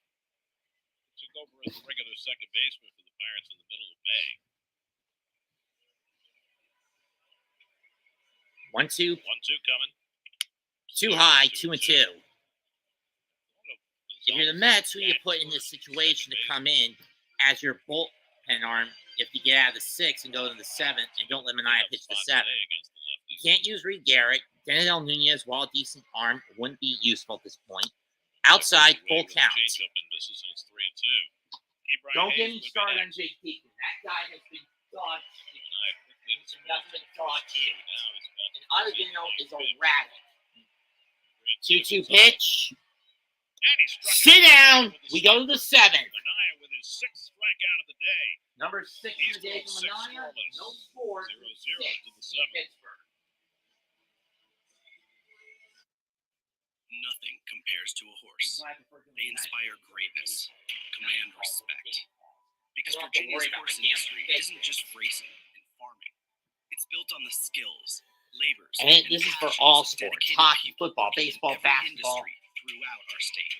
Horses fuel the economy, create jobs, support thousands of families, Some of and them even start in the middle of the make game, dreams come and true. mom threatens to take $10 Virginia's away. economy wins with horses. Too much noise before 8 o'clock. Since its inception, the Boys and Girls Clubs have been more than a fun place for kids to go after school. For some, it's been a second home, where they can learn, play, and grow. Thanks to the partnership between Major League Baseball Alonso will lead off for the Mets in the 7th. All backgrounds have access to safe spaces. All right, let's go take a selfie. MLB together and the Boys and Girls Clubs of America. Empowering children and building futures. Bring it in. At CubeSmart, we believe in storage that puts you first. So when AJ Spikes turned his bedroom into a workshop, our team of storage experts was able to get him storage that puts helmets and spare parts first at CubeSmart Self-Storage. Rent online and move in today. There are those with extraordinary abilities. Some possess great strength. Others, speed. While some have the ability to fly. See baseball's mightiest heroes unite on the summer's biggest stage. We got all the stars from Major League Baseball. MLB Network's All-Star Week. A full week of events begins July 12th on MLB Network. Listen to every MLB game live.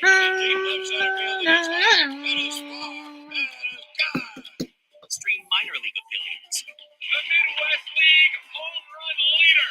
Watch the best baseball highlights.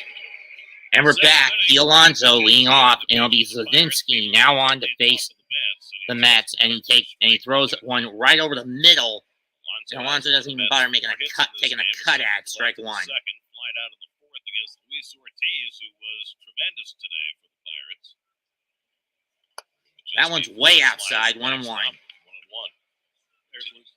Carmen Mlzinski is Numbers, silent L and a silent D. Mlzinski. Silent C too. Just pretend there's a J in there somewhere. Mlzinski. That's gonna be difficult for me to say. Low and in the dirt, 2-1 to Alonso. No, I mean we grew up with No. Stremski, right? We had to ignore a couple.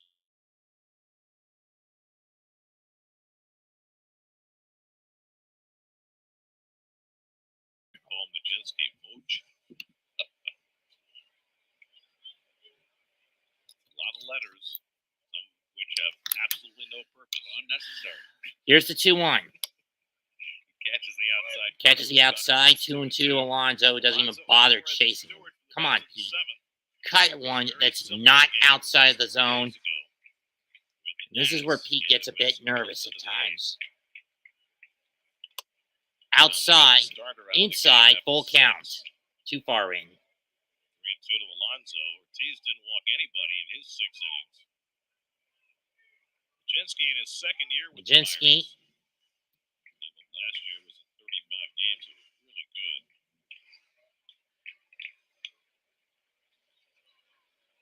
Payoff. 3-2 coming. And he got him looking. And Pete doesn't even bother lifting the damn bat. What the hell's wrong with you, Alonso, you son of a bitch? You could have swung at that. Why not take a cut, you fucker?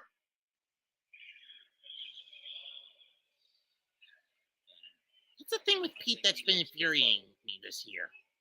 He's overly hesitant. Here's Alvarez. Facing Majinski for the first time. Only J.D. Martinez and Tyrone Taylor have one at bat against this guy. Ball one. Cutter misses for ball one.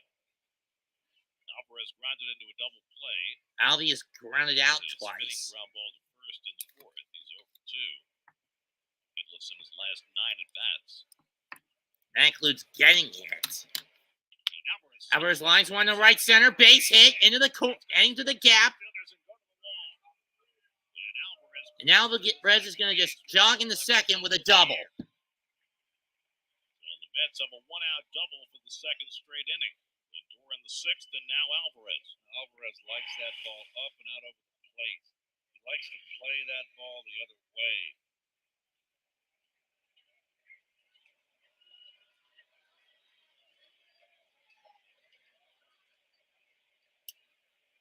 So the tie-breaking run at second with 1 out for DJ Stewart, who could really use for something good to happen.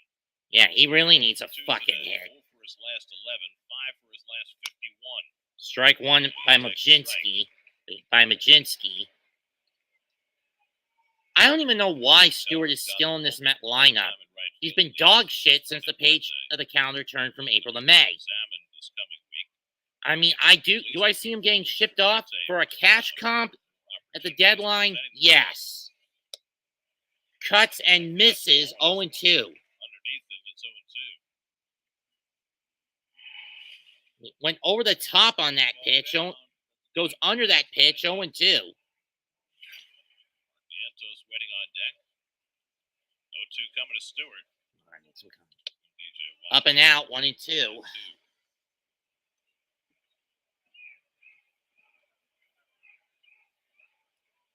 That's now with 5 hits for the day.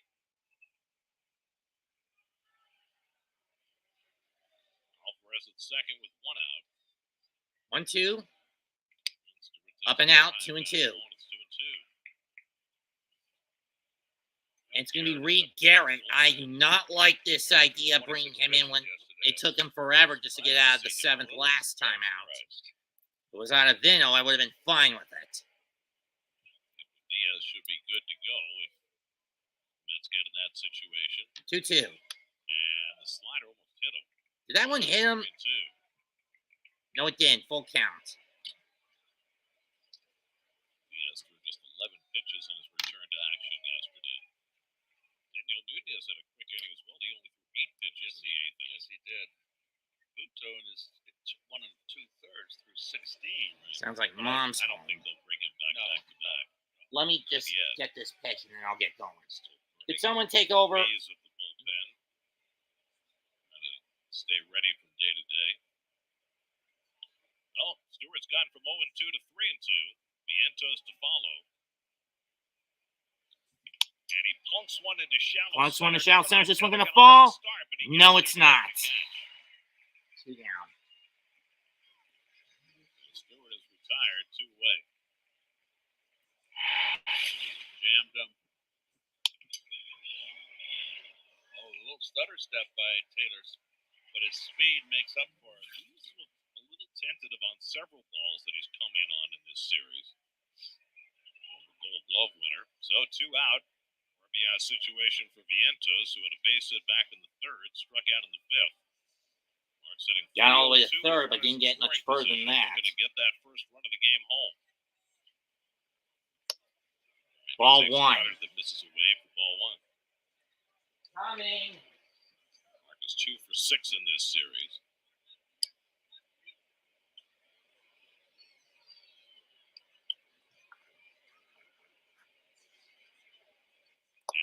almost got past Bart. Good backhand stop on the slider, and it's 2-0.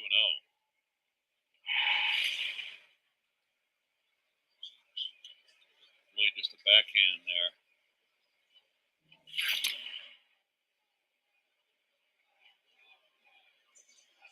University of South Carolina product, Carmen Majinski. And Vientos swings and misses at a cutter, and it's 2-1.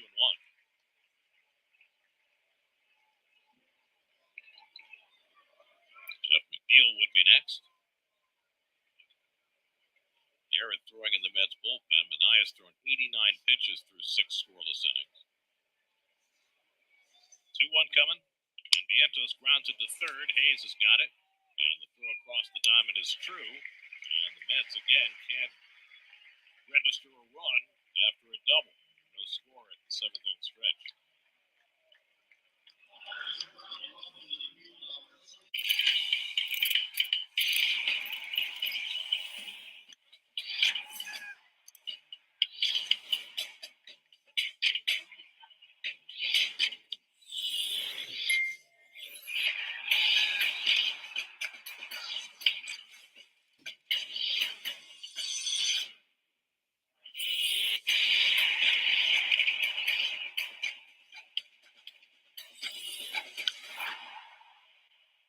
There are those with extraordinary abilities.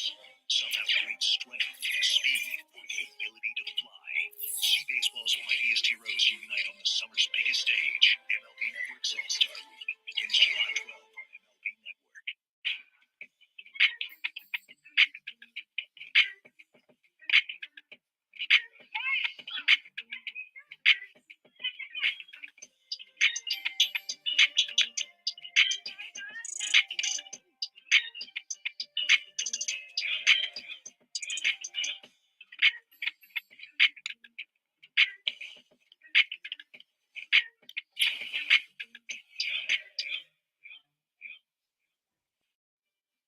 Nothing compares to a horse. They inspire greatness, command respect. Because Virginia's horse industry isn't just racing and farming. It's built on the skills, labors, and passions of dedicated people working in every industry throughout our state. Horses fuel the economy, create jobs, support thousands of families, and even make dreams come true. Virginia's economy wins with horses. Is it time to just let him hit and play a position? Baseball's on Brian Kenny's mind, and he's always crunching the numbers. These are the standards by which major leaguers are measured. Watch the show for the thinking fan, MLB Now, on MLB Network.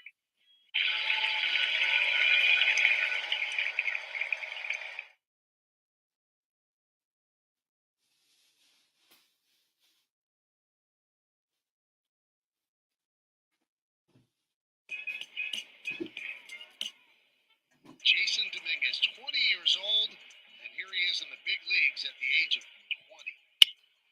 Reed Garrett will now take over. Alvarez turning, looking. Welcome to the big leagues. See ya. A home run for Center field, cutting over in the gap is Cespedes. He won't get there. Rodriguez with an extra base hit. It bounces away from Cespedes. Rodriguez going to try for 3. The throw by Cespedes. He got him. Oh, man, what a throw. We said last Sorry about the night, delay, folks. My mom came back with a massive ass doggy bag from my dad's church. That's what I meant. The months of Cespedes back in 2015. We had all. How long ago was that? A decade? Anyway, bomb 7. Reed Garrett will come on as the clouds start to cover up, make a massive coverway in PNC Park. Like that as well. And that's not usually a good sign. Even more incredible. Cespedes was a 2016 All-Star, but he didn't play all that much. But in the back end of his Met career, he didn't play a lot, only a combined 127 games due to injuries that he suffered, mostly to his ankles. Reed Garrett has been horrible against the first pit battery cases. 5 walks, 5 hits. Bader's going to come in to play center field. Harrison Bader will come into play center. That moves Nimmo over to left. McNeil moves to right field. And McNeil goes to right. Reed Garrett, after throwing 26 pitches yesterday and barely escaping. I don't see the logic in bringing in Garrett. If this was Ottavino, then it would have been fine. But no, he has to go Garrett Right. Brian Hayes, first man. to Brian Hayes up Face first. Garrett, and then Strike we'll one. see left-handed pinch hitters. O'Neill Cruz has come out on deck to pinch hit, and they still have Jack Sawinski, Rowdy Tellez, Joshua Palacios as left-handed pinch hitters to follow. And Strike two. for a strike. Nothing in two to The only Hayes. thing I will give Garrett credit for over Diekman is that when he does get ahead in the count, he'll try to stay aggressive. 1 for 11. Garrett had trouble throwing strikes yesterday, walked 2 batters in a row, and nearly walked the third. Hey, 0-2. That's fouled off. Held into the ground on the splitter, and it's 0-2. There's O'Neill Cruz ready to, yeah, launched a missile into the Allegheny he did yesterday. For the next 11 innings. 0-2. From Garrett. Skips into the dirt. 1-2. Bounces in, 1-2. This is the 5th time this season that Garrett has pitched on back-to-back days, and on the second day, his ERA is 5.79.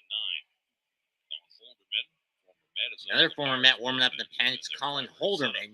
I really don't like using Garrett back-to-back. That's fouled off, mostly because by the time you use him the second go-around, the opposition has figured it out. Bednar, who's on the injured list, and an all-star closer for the Pirates the last several years. He's got an oblique injury, so Aroldis Chapman has been closing games, with Holderman setting up. And should have Nunez and Diaz available behind Garrett. 1-2. 1-2 coming to Hayes. And he missed inside with the fastball. And he's now playing too fucking cute. 2-2. He's lost command of it. He was just spot on all of his pitches early. But he's been pounding a lot of them in the strike, down in the dirt.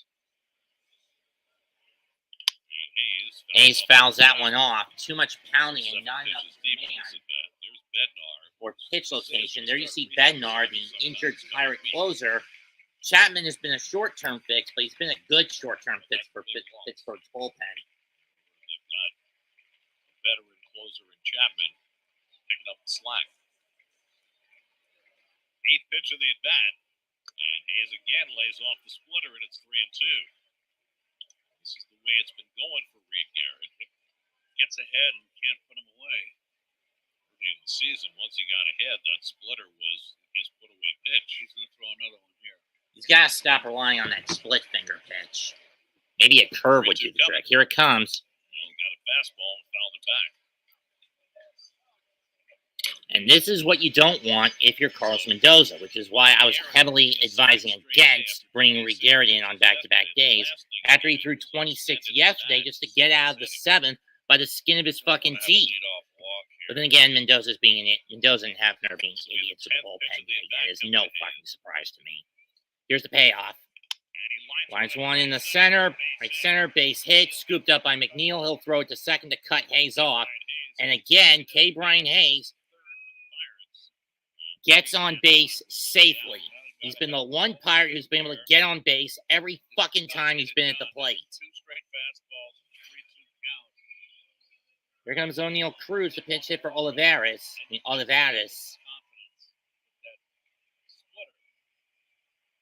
I'm dead serious, folks. Garrett has got to stop throwing that splitter at 2 strikes.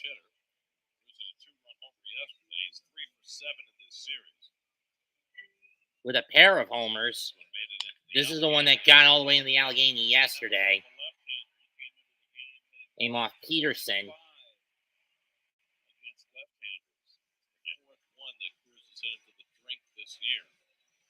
He's dangerous.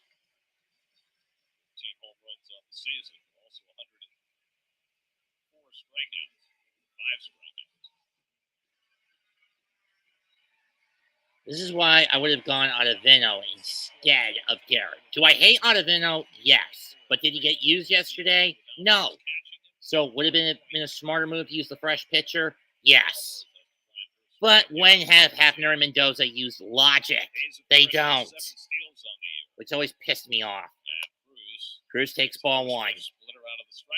Garrett, stop throwing that damn split finger. You're not getting any calls. Cruz, who missed most of last season with a broken ankle.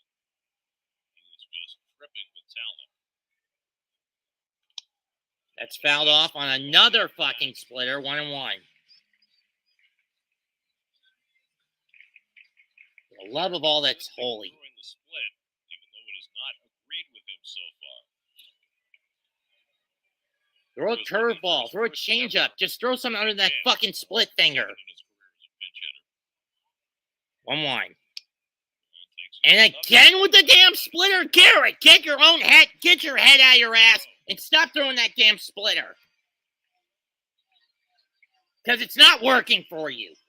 Dumbass motherfucker. Les and Sawinski and Palacios and Grandal all potential left-handed pinch hitter. 2-1. Yank foul. Yank foul again on the split. Sweeper there by On a sweep. Garrett. It's 2-2. Yeah, he tried to go to the back door on him.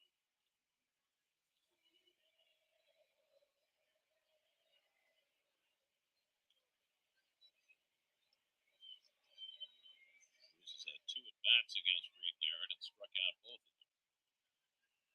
Hayes at first and nobody out. He's never moved. 0-2. 2-2 pitch. Fouls it off again on that damn split.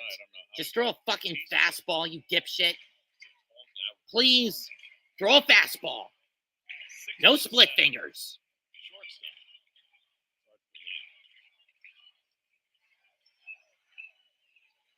I think I would have gone with Adrian Hauser in this spot if I wanted to, if I was as Carlson does. But no, he goes Reed Garrett, which infuriates me. Again, the 2-2. And he tapped that splitter foul. So Cruz able to stay in the at-bat. Stop with the damn split finger, Garrett. He's got to be swinging at those pitches and put outside. Boy, you got to think he's in a defensive mode. So you try to bust him inside up and in. Make sure it's up and in. Not down and in. 10-pitch at bat for Hayes. Now the 7th pitch of the at bat coming to Cruz. Here's this 2-2 again. And he goes with the damn splitter again! Enough with the split fingers, you stupid ass motherfucker! I swear, we need to force Garrett to stop throwing that split finger when he's got 2 strikes in the count. Force him to throw fastballs or curveballs. No more splits.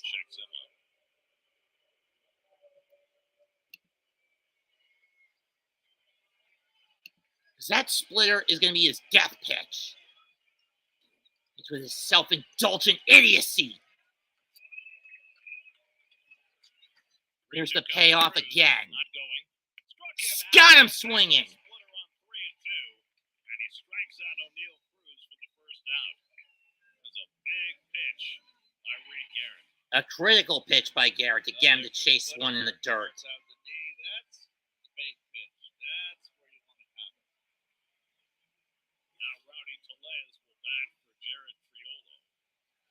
Here comes Rowdy. Les got a bloop single against Garrett that got the inning started for the Pirates against Reed yesterday. Guess Pittsburgh's going to burn their whole bench in this inning, which I think is a bad move, even if it's for the righty-lefty matchup. Les had only 1 home run through the end of May. He's now hit 6 since then, including the 2 in the first game of this series.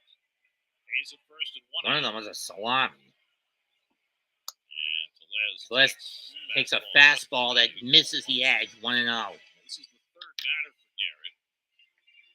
He's going to get somebody else up in the bullpen now. He threw 26 pitches yesterday. This is going to be his 20th pitch of this inning.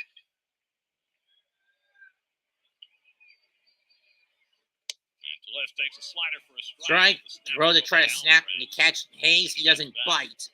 1-1. Like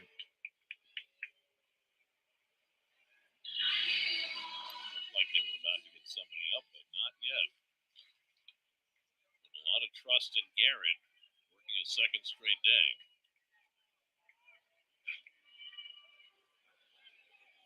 1-1 pitch. Strike to Telez. And the cutter just And missed the cut it. misses So, again, 2-1. Joey Bart is the on-deck batter.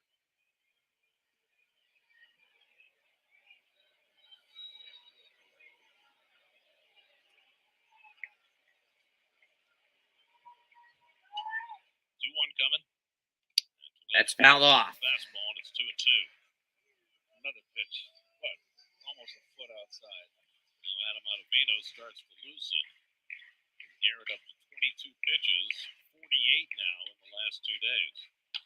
This is why you don't bring Garrett in back-to-back.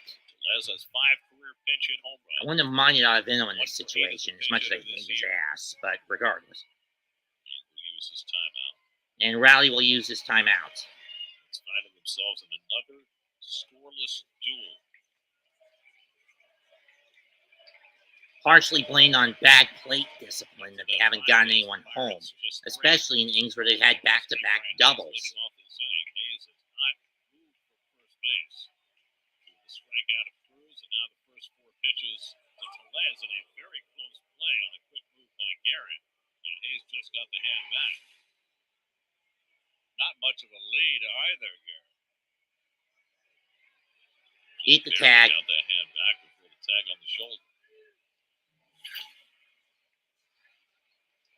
2-2 to Rowdy Tellez. And it's hit to the right side. A chance for Iglesias. Iglesias goes to second for 1. Throw to first. Got him! 4-6-3 double play gets Garrett out of there by the skin of his teeth yet again. We go to the 8th, still scoreless. Man, that pair.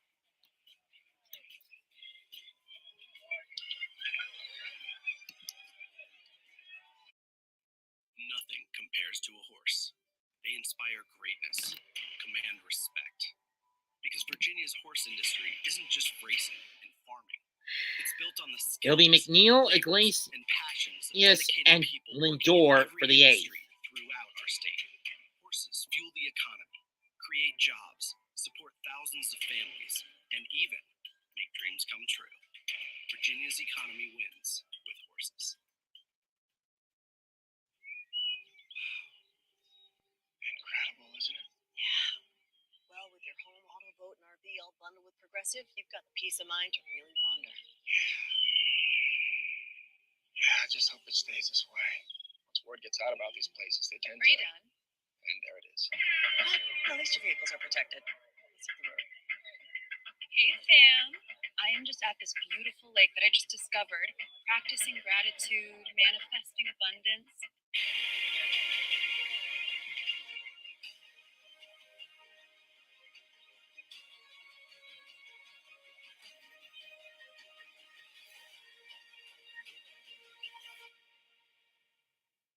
This is what you've been waiting for, folks. This guy is off the chart special. This guy is as scorching hot as anybody in baseball. What a masterful performance. He is on some kind of level right now. Is this guy any good or what? And a roar to end his evening. Absolutely sensational tonight.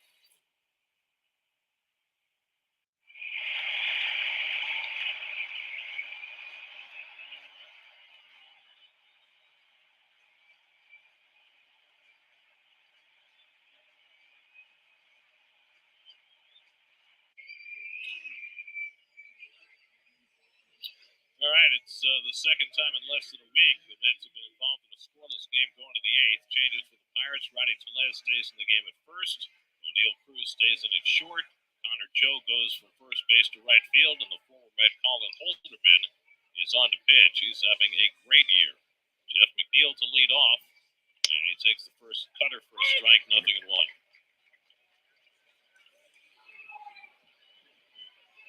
McNeil, Iglesias, and Lindor for the Mets in the 8th. After Carmen Majinski worked around a double by Alvarez in the 7th. And McNeil takes that just out of the strike zone, 1-1. He's asking if it was down. I agree with him. Where was that pitch? Colin Holderman Holderman, now 28 years old, did some nice work with the Mets in 2022 before he was Holderman traded. pitch is fouled off. Daniel Vogelbach, and he had a good year for the Pirates last year, and he's having a great year for the Pirates this year. Sinker ball pitcher has only given up 2 home runs this season. Doesn't walk people. And Holderman getting a little tussle with the home plate umpire Nick Marley about getting a new baseball.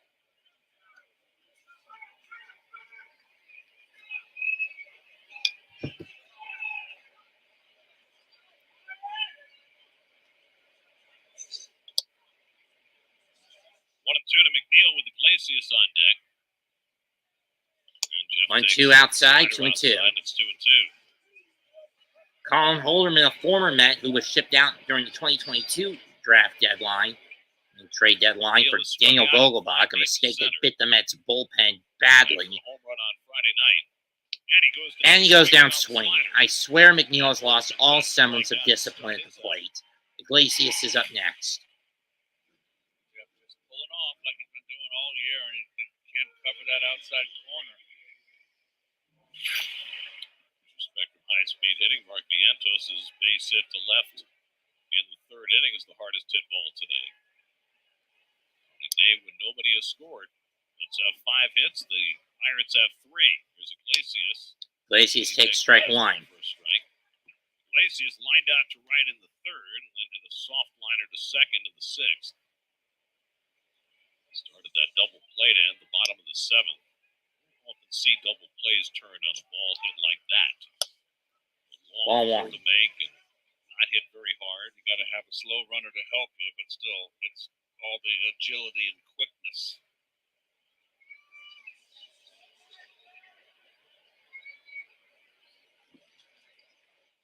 Iglesias miss 1 and 2. Zone, it's 1 and 2.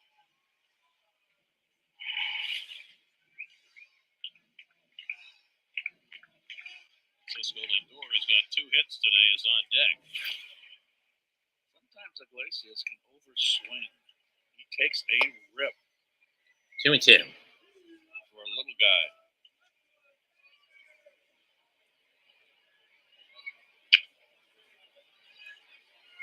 Lindor's had the best swings of any Met today. Luis Ortiz shut the Mets out for the first 6. 2-2. The 7th.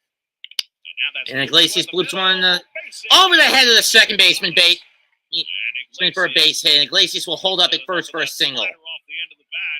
Got it off the end of the bat. And out of the reach of Gonzalez. time he stays in.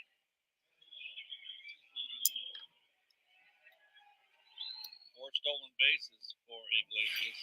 Holderman's going to have to pay attention to him. Lindor is flying out. Got a single and a double, the latter of which got him as far as third base, but in the 6th, but he didn't get home. Opposing base stealers are 6 for 6 against Holderman this year. And Lindor tries to hold, and he stops. And he does hold up, 1-0. Ball 1.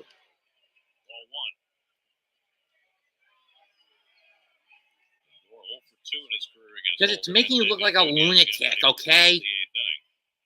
Hayes is playing in on the grass at third. You're giving ammo to the other side. Did that ever occur to you?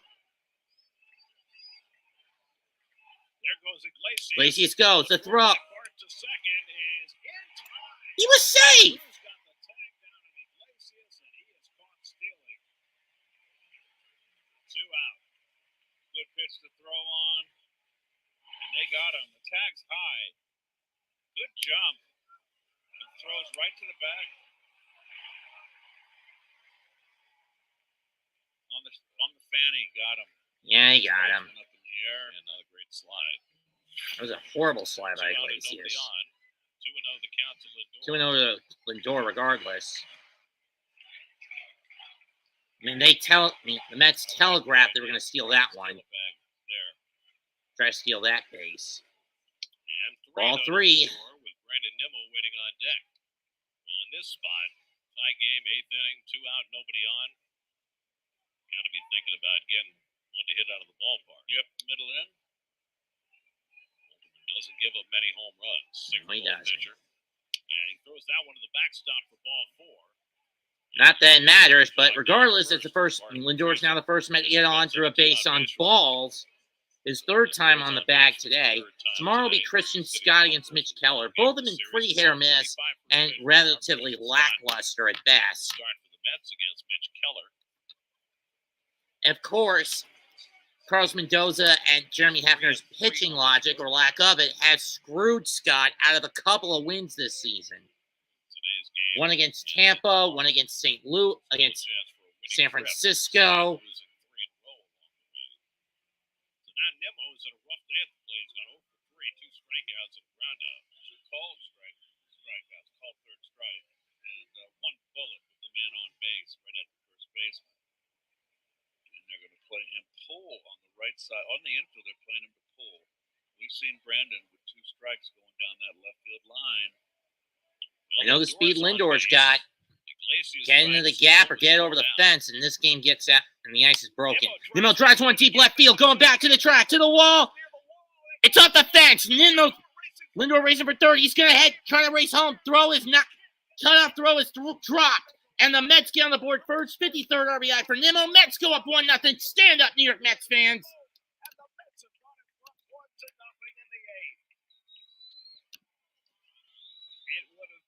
Fascinating had Cruz handled that ball well because he's got such a strong arm. But he couldn't handle the relay throw, and Lindor scores easily on the double by Nimmo. You see the relay here. He was set, yep. It would have been a close play. Here's Martinez. So the Mets strike first. Strike one. Against the former Met Colin Holderman. Took one of these teams long enough to get on the board. Martinez has struck out and grounded out twice. Once to the pitch, back to the mound, once to the third base side. 0-1 to Martinez. Outside, 1-1. Nimmo had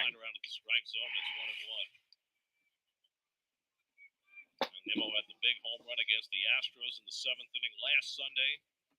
And the double to tie. Both hits were to tie it. Here, he gets the key hit that gives the Mets the lead.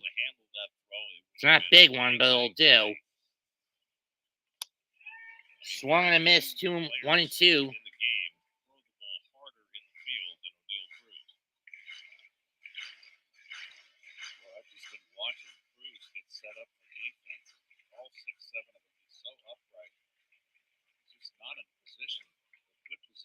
One, 2.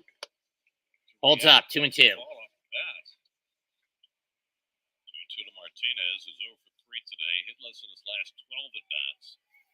Mostly due to ankle soreness they suffered against Washington. Nimmo gets the lead run home. Reed Garrett now pitcher of record on the long side, and Daniel Nunez getting ready for the bottom of the 8th. And JD takes it high, and now it's too high, full count. On deck. Let's have this set up now the way they wanted, with Nunez and Diaz both available for the 8th and 9th. Unless Nunez fucks it up, which he normally doesn't.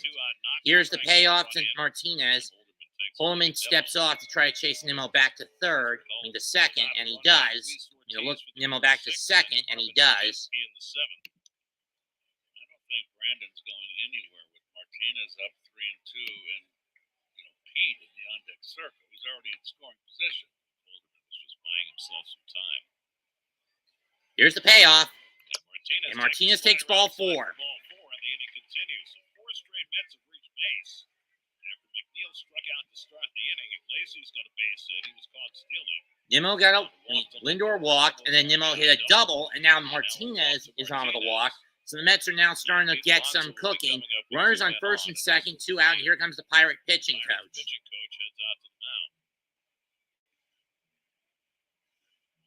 This game was getting boring as shit. For me for a bit. Holderman's lost command of his slider, missing a big, wide, sweeping breaking ball, missing badly away to the right-handers. Pete with a chance to blow this game open. If he can. Edwin is hydrating. It's not yet his turn.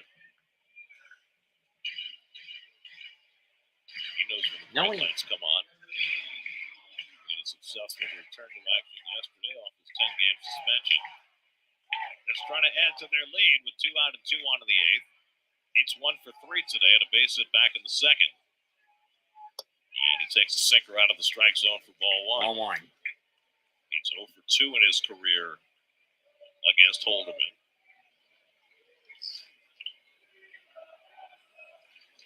4 straight Mets have reached base. Let's see if he can make it 5 in any way he can. And Alonso grounds one down Shot. to Hayes. Hayes throws the hop. He'll get the force, and that retires the side. But Nimmo breaks the ice, and the Mets get in front. We're through 7.5. Mets 1, Pirates 0.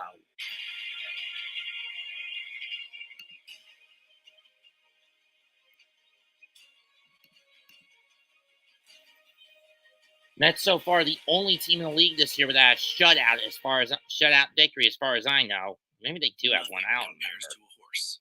They inspire greatness, command respect.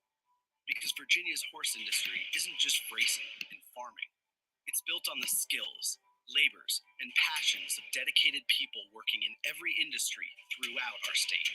Horses fuel the economy, create jobs, support thousands of This families, man's not coming and in. even make dreams come true. Virginia's economy wins with horses.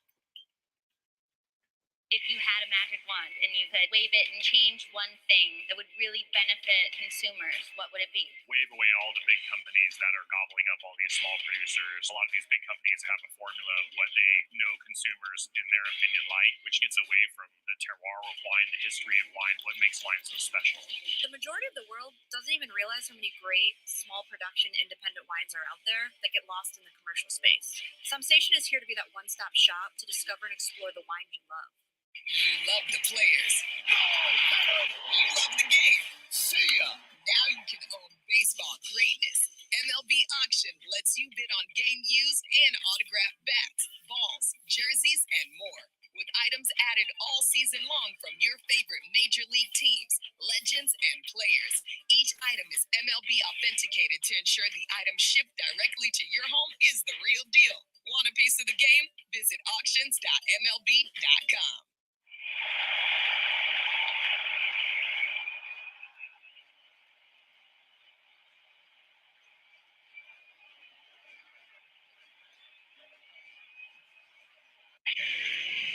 No TV, no problem. Stream amazing anytime with the SNY app presented by Fanatic Sportsbook. Scan the code and download it today. Lots of rivers here in Pittsburgh. You got your Allegheny, you got your Monongahela. They come together, form the Ohio, the confluence of the 3 rivers. And Ohio dumps into the Mississippi. That's a long way away. Daniel Nunez threw just 8 pitches and a 1-2-3 Daniel Nunez now yesterday. comes on the pitch as the setup for the Mets. Solid. Jack Sawinski will They'll pitch face for Jack Joey Barnes Sawinski, leading off in the 8th inning. then Michael A. Taylor and Andrew 1-0 New McCutcheon. York. And Sawinski takes Take strike 1. Sawinski was the guy who was at the plate with the bases loaded in the 7th inning yesterday as a pinch hitter against Reed Garrett. And he Garrett chased. got the benefit of a call that might have changed the game. Strike This 2. time Sawinski down to the count 0-2. Boy, pinch hitting, taking 2 pitches. 3-1 pitch to Sawinski that was clearly low. John Tumpane called a strike. Derek Shelton ejected from the game, and then Who would Sawinski blame struck him? out on the next Who pitch. blames Sheldon for getting pissed? 0-2 coming. 0-2 coming. And he fouls it off down the left field line. We'll do it again. Michael Taylor is the on-deck batter, and then Andrew McCutcheon. Keep in mind, as the Pirates use their pinch hitters, they use 2 in the 7th and now another here in the 8th. They have an extra player on their bench. They're going with a 12-man pitching staff right now. So they have 5 bench players. 1-2. 1-2. That's a yank foul. Yank foul again. So Still have Sawinski fighting. He was a left-hand batter, and Yasmani Grandal, the switch-hitting catcher, left on their bench. Which I find odd that they're not using Yasmani Grandal in this situation for the Pirates. 4 on the bench. 4 on the bench. Yeah. And the DH makes it more practical, too, to do that. Tellez in at first now, Allowed to replacing carry more Connor than Joe. 13 Joe pitches. moves to right. Cruz Thank at shortstop, replacing Trillo. 2 coming. Missed on the corner, 1 and 2. 1 and 2 to Sawinski. Started the first game of the series and hit a home run. Sawinski, whose power numbers are down from last year, hit 26 a year ago, just 8 so far this year. Don't jinx it, Gary. Power threat. He skips out of the way of a slider, and it's 2 and 2. That one hit the glove before it hit him, so 2 and 2. The way the last one did for Reed Garrett, who had a 10-pitch at bat against Key Brian Hayes, gave him a hit. And he came back to strike out O'Neill Cruz and get Rowdy Tellez to ground into a double play. And so Garrett's now pitcher of record on the long side. And Holderman's the pitcher on the short. Nunez to Sawinski, and he hits it up the middle. Base hit up the middle. And Sawinski's on with a leadoff single. That's not what the Mets want at this point. Point the game. He just got the lead. Well, down and in is where he likes it. Kind of over Chased it down and in over the middle. Again, didn't want to lead off walk. Let's see how the Pirates play this now with their number 9 hitter, Michael Taylor, home. Iglesias will come in a couple of steps at third. Vientos will come in a couple of steps at third to guard against the bunt. Taylor has struck out and walked in this game, and he does square and bunts it. And he bunts it foul. The only thing that mitigates against the bunt in this spot is that you've got an ice-cold McCutchen on deck. But Reynolds will hit. If you walk him if you have so desire, even though he's the go-ahead run. If it gets to that point. Sawinski at first. Got 5 steals on the year. Not a big lead. And Taylor again squares, and this time bunts it foul again. And he bunts it foul towards the Met dugout on the opposite side. Now this is a situation where you can't afford the bunt. If it goes foul again, you're out by default. It counts as a strikeout. So this is where you gotta get where Taylor's gotta swing at any and all costs. Even if he could do a drag bunt, what good does it do you? Now he's gonna go for the full swing. 0-2. 0-2 coming from Nunez. No, he's gonna. And he's bunting on the third strike, and he fouls it off for strike 3. And it's a bunt foul. That was a bad move by the Pirates. The Boo Birds are coming out in Pittsburgh. And who blamed the fan base? Anyone with half a brain knows that logic dictates 0-2 after 2 failed bunts. You don't bunt. You don't go for a third attempt at it. You cut at it. And again, you cut at it. You don't bunt it. Hot McCutchen on deck would be one thing, but McCutchen. If it was a hot McCutchen, then that would have been fine. But McCutchen has walked and struck out twice today. So this is a situation you didn't want to do a third-time bunt. Either way, that constitutes a strikeout. They're going to talk Nunez down a little bit. Putting the bunt on, or if it was put back on with 2 strikes, and I doubt it. I mean, you used to see that with pitchers batting. They rolled as Chapman and Kyle Nicholas warming up the bullpen. The former for in case the Pirates get the lead. The latter in the case they don't. If they fail to score. Or at the very least, tie the game. For the Mets, they don't have much option. Either keep Nunez in or go to Diaz in the 9th if the game gets tied. Or Pittsburgh goes to the lead. At first with 1 out.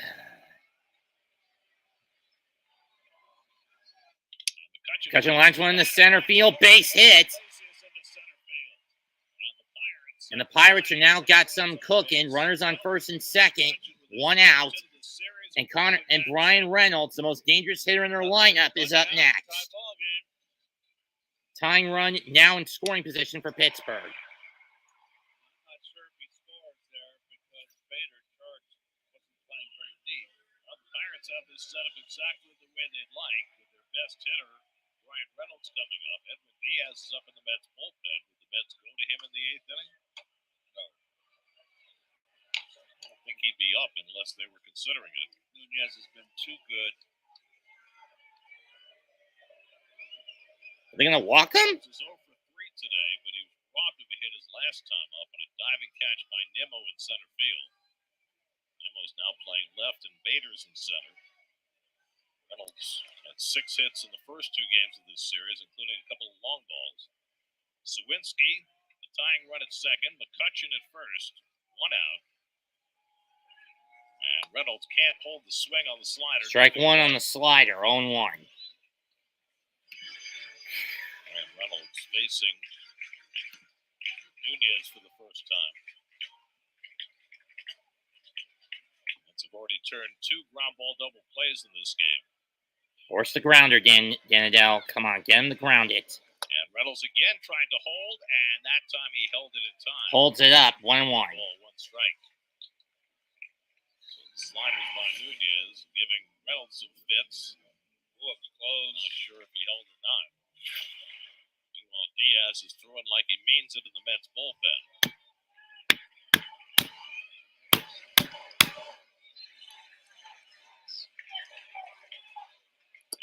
That one's way inside, 2-2 on the slider. I mean, Danadell has got to stop throwing that slider. Connor Joe waits on deck. Nunez threw just 8 pitches yesterday, but pitching back-to-back days and not looking quite as sharp. 2-1 coming. And he got that. Got him to chase that one, 2-2. And it's 2-2. Good slider there. That was a big-time pitch.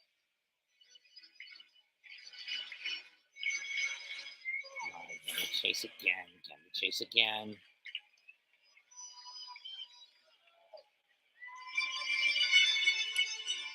got a gift out when Taylor struck out trying to bunt. Now facing the best hitter in the Pirates lineup with the tying and go-ahead runs on base. 2-2 coming to Reynolds. Full count. Can we stop with the sliders, Nunez? He's not biting. I just hope let's get this with no collateral damage. Please. One thing that's characterized Nunez's rookie year is that he's not afraid to attack. 3-2 to Brian Reynolds. And he got him swinging on the slider again. 2 men down. 2 down. Out of the strike zone. Start out at the knees. It'll be Connor Joe who's next at the plate. Watch Nunez's reaction. Got one more to get. Another pinch hitter, Joshua Palacios, will bat for Connor Joe. Palacios started the first 2 games of the series. Went 2 for 6. There are singles. Gets to hit against his hometown team, but apparently not against Daniel Nunez. They're bringing in Diaz. I have a bad feeling about this. 4 outs. A 4-out save. I mean, I get this is somewhat high leverage, but I'm not a fan of this. Yesterday, Carlos Mendoza will ask him to do a little more today. 1-0 Mets in the 8th with Diaz coming in. 2 outs, runners on first and second for the Pirates. Bottom 8, Mets up 1. And the Mets up 1-0. On a Nimmo double. Both teams have not shown a lot of on the summer's biggest stage. MLB Network's All-Star Week begins July 12th on MLB Network. Nothing compares to a horse. Pirates, well, they kind of float themselves in the first game of this series. Because Virginia's horse industry isn't just racing and farming. It's built on the skills, labors, and passions of dedicated people working in every industry throughout our state. Horses fuel the economy, create jobs, support thousands of families, and even make dreams come true. Virginia's economy wins with horses.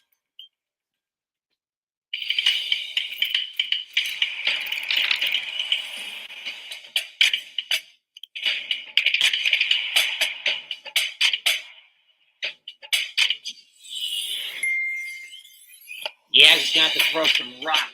And then hope the Mets can give him a little breathing overnight. Give him some significant breathing overnight. That would start off fine in April, but at the beginning of the month, when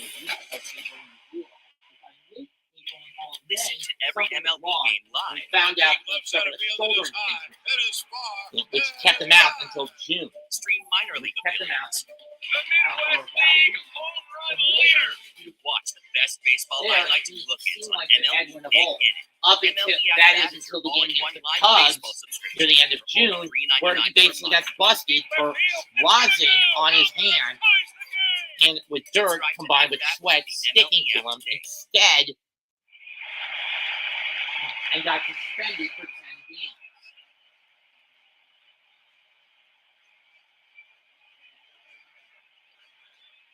A call that pissed off a lot of Mets fans. Will be the pinch hitter, adding for Connor Joe. Palacios on the pinch hit for only 10 pitches yesterday. 7 strikes, got the double play to end the game. So here's Palacios, 2 for 6 in this series. The Brooklyn native takes a fastball away for ball one. fastball away, ball one. He has hit his first batter yesterday, O'Neal Cruz. All fastballs to the first 2 hitters, and then through sliders to Andrew McCutcheon, got him into a double play. And that fastball is away, and now it's 2-0 outside 2-0. This is where I don't like using. Gonzalez would be next. So the lefties have given Diaz some trouble this year. And now he misses again. Edwin, what the fuck are you doing? But then again, this is a problem bringing him early when he's not wanted. Diaz with no margin for error, working with a 1-0 lead with 2 men on. 3-0 coming. And it's outside ball. What were you doing, Edwin? This is why I didn't want this. 4 pitches, 4 straight pitches that were all in the same spot outside the zone, and he didn't chase. Come on, force a ground ball, Edwin. Force a grounder. If that ball gets in the outfield, the Pirates take the lead. And then I gotta strangle someone to death. And there it is, 2-1 Pittsburgh.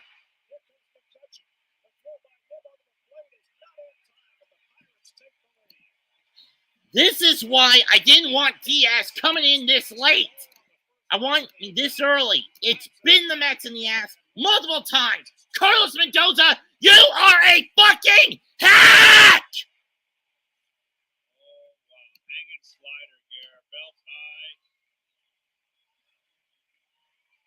McCutcheon with 2 outs gets a good jump. You're a fucking hack, Mendoza. Anyone with half a brain would know not to bring Diaz in when after a day's use.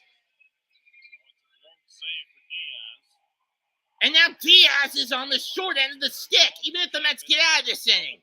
This is on your damn head, Edwin. Carlos Mendoza. Where's the fucking logic? 5 of the last 6 games the Mets have lost have been due to lack of lack of logic with the bullpen. Where's the logic? Slider that was hit through the hole to drive in 2. And now Hayes drives one to center field. On comes Bader. Bader makes a catch, but damage done. 2-1 Pittsburgh in the ninth, going into the ninth, and the Mets need a damn run. Seriously, Mendoza, how fucking stupid are you? Anyone with half the brain would have at least let Nunez try to get the final out. But no, you went to Diaz and it backfired badly. You are a fucking hack, and I hope you get pink slipped at the end of the year. You are fucking incompetent.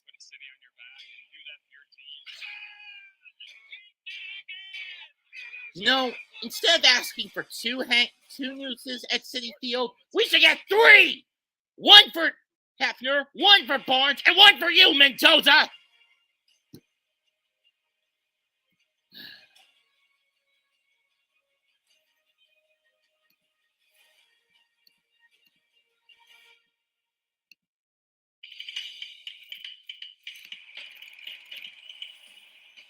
How incompetent, self-indulgent, self-destructive, and insanely arrogant you have to be to do that!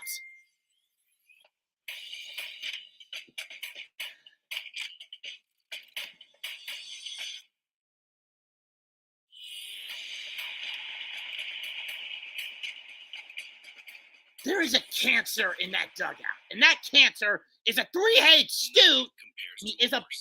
Is the 3 stooges of coaching: Carlos Mendoza, Jeremy Barnes, and Jeremy Hefner. Just racing and farming. It's built on the skills, labors, and passions of dedicated people working. Fuck these 3 assmongers to death! even. Make dreams come true. Virginia's economy wins with horses. And here comes Chapman to close it out for the Pirates. And given he's going to be bringing the heat, Alvarez, Bader, and Vientos have to keep their eyes on the fucking ball. Sawinski and Wright, Grandal will be behind the plate. And as I mentioned, Chapman to pitch to close it out. Nunez will be cast as the scapegoat unless the Mets can score a game-tying run. The man with the blazing fastball when he first came up for a long time. But he's not the same pitcher he used to be, but now he throws splitters and sinkers and sliders in addition to that 100-mile-plus fastball. If I'm Diaz, I'd punch Carlos Mendoza in the face for bringing me in that soon. Alvarez takes a slider, strike one. Alvarez had a double to right center his last time up in the 7th against Carmen Majinski. Colin Holderman gave up the run in the 8th, but he's now pitcher of record on the long side. Strike two. Who won the sinker? Sliders from Chapman at 0-2. Boy, both down in the strike zone. Chapman, the fill-in closer these days with All-Star David Bednar on the injured list. 0-2 coming. Hopping high, 1-2 on a fastball that went way too high and out of the zone. No way Alvarez was going to chase that. 324 Major League saves, including 3 this year. Harrison Bader, the on-deck batter. That's fouled down the right field line. All the way. Mets have had some success against Chapman over the years. They haven't seen him a lot. He's right. He's still just about untouchable.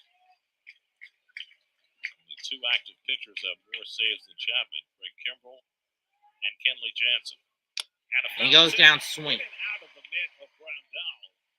And the at-bat continues. Oh. Oh, boy. That was a close Right call. there. Like Alvarez Grandal gets a had it life right on in that the one. mitt. Had that one stick. Just overpowered. They got it in the webbing. Had that stay in the webbing, then Alvarez would have been struck out. 1-2.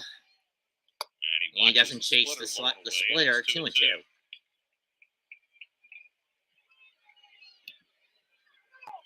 on deck. Vientos behind him as the Mets try to rebound.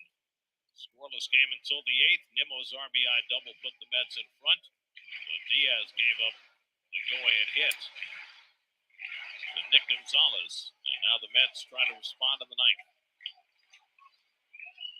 2-2 to Alvarez. And Outside, full count. 101 miles an hour. Hit, full count. Hit missed. This is what has happened with Alvarez over the course of this season. The ability to lay off those tough pitches with 2 strikes. Become a really good 2-strike hitter. Here it comes. Payoff pitch again. And he walked. And he walks. A terrific turn at bat for Francisco Alvarez. And the Mets have the go-ahead run at first, and Ben Gamel will run. And it'll be for Gamel the Alvarez. pinch run for Alvarez. So if the Mets get to the bottom of the 9th, Torrens will be behind the plate.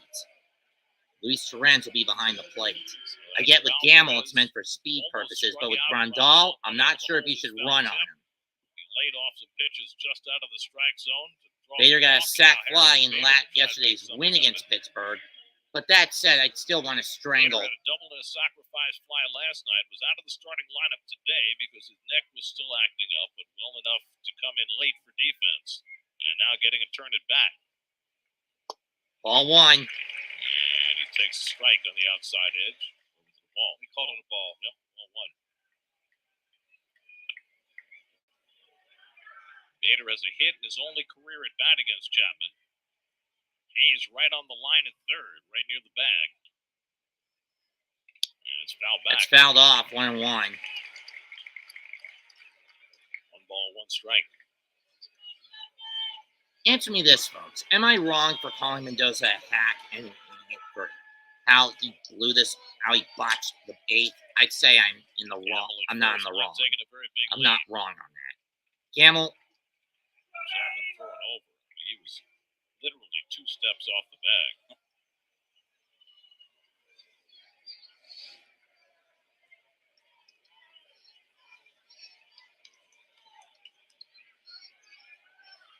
1-1 pitch. 1-1 to Bader. Up and away, 2-1. 2-1. Opposing base stealers have stolen 9 bases against Chapman this year, but he's also picked 4 runners off this year. He's long going home. Got the big leg kick. So if you guess right, you can get the stolen base. That one almost hits Bader, 3-1. 3-1 to Bader. So after walking the leadoff hitter, Chapman's put himself in a tough spot. Vientos in the on-deck circle.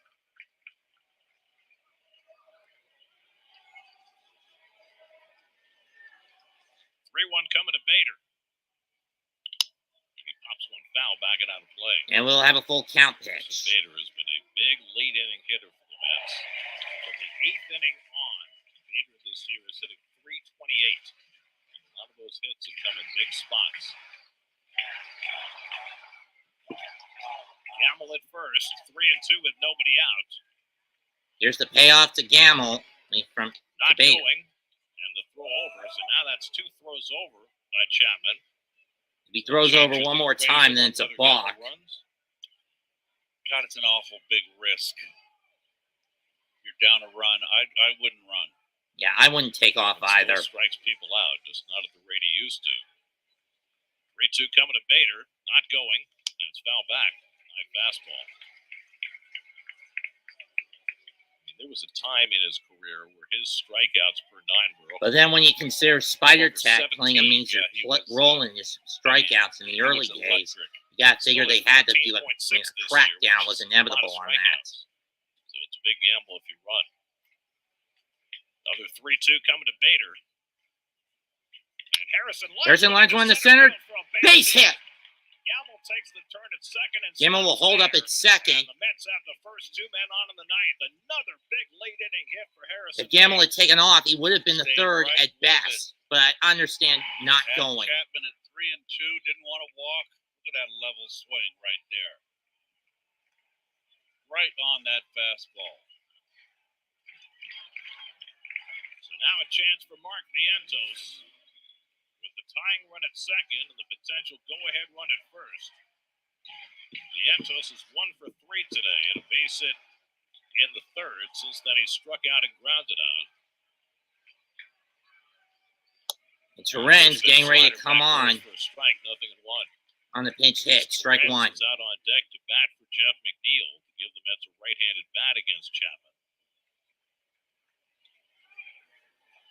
Gamble at second, Bader at first. Vientos fouls that one off, 0-2.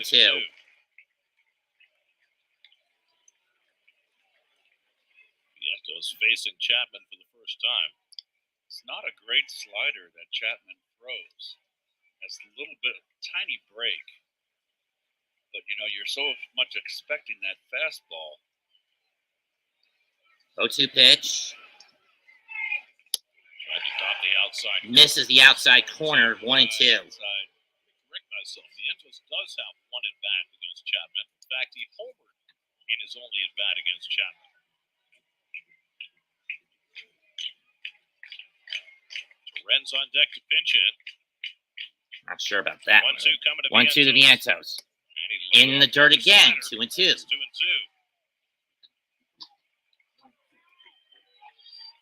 Terren's ready to bat for McNeil. Iglesias behind him. Still have Tyrone Taylor left in the dugout as well. I would have gone with Taylor, but whatever. 2-2 pitch. 2-2 coming. And he lays off a high one. Ball gets away, but Gamble and Bader don't take off. Head on Vientos 0-2. Vientos able to work it to a full count, much the way Alvarez did earlier in the inning. Can't get his secondary pitches over. That was a fastball.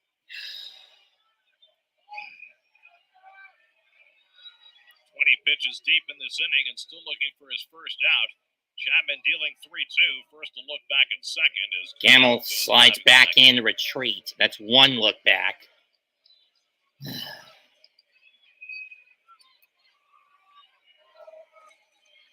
Here's the payoff. 3-2 to Mark Vientos. And he got him looking. I don't even know why Vientos didn't take a cut at that one. Chapman for the first down. Why didn't you take that? Why didn't you go after that one, Vientos? Right there, Gare, outside corner, knee high. Pitcher's pitch. So 1 out. And now Luis Torrens, who had the big hit for the Mets yesterday, a 3-run double, will be the pinch hitter batting for Seriously, Mark, you could have cut on that one and hit it. and go-ahead runs on base and 1 out. Got 2 little spark plug hitters, line drive, tough strikeout hitters, back to back, and Torrens and Iglesias. Torrens had a 3-hit day yesterday to raise his average to 317. These are the kind of pinch hitters you want late when a single is all you need. A homer would be more beneficial, but when you're looking to tie the game, you need a single. 7. He's already thrown 21 in this inning. Walked Alvarez. Gamble ran for him.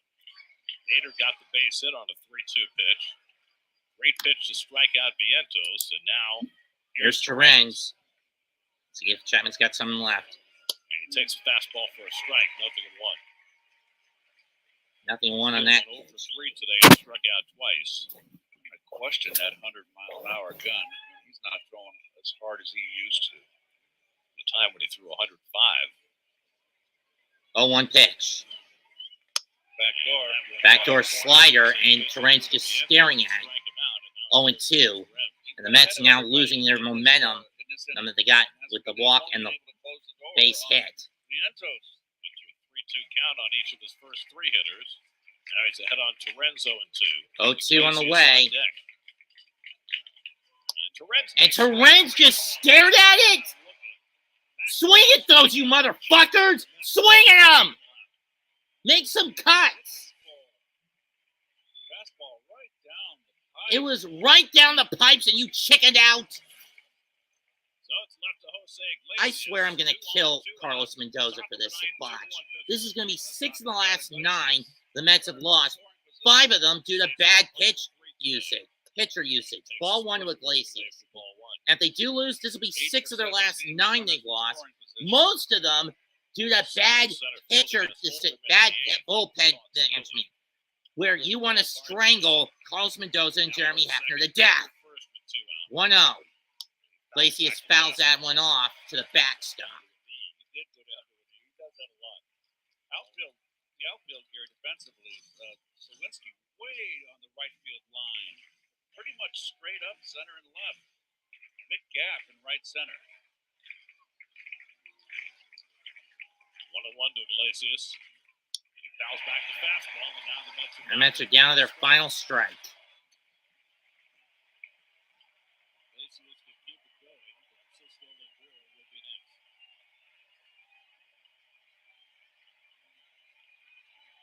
And the 20-some-odd thousand at PNC are rocking. Hit 1-2 to Iglesias. 2-2. 2-2 to Iglesias.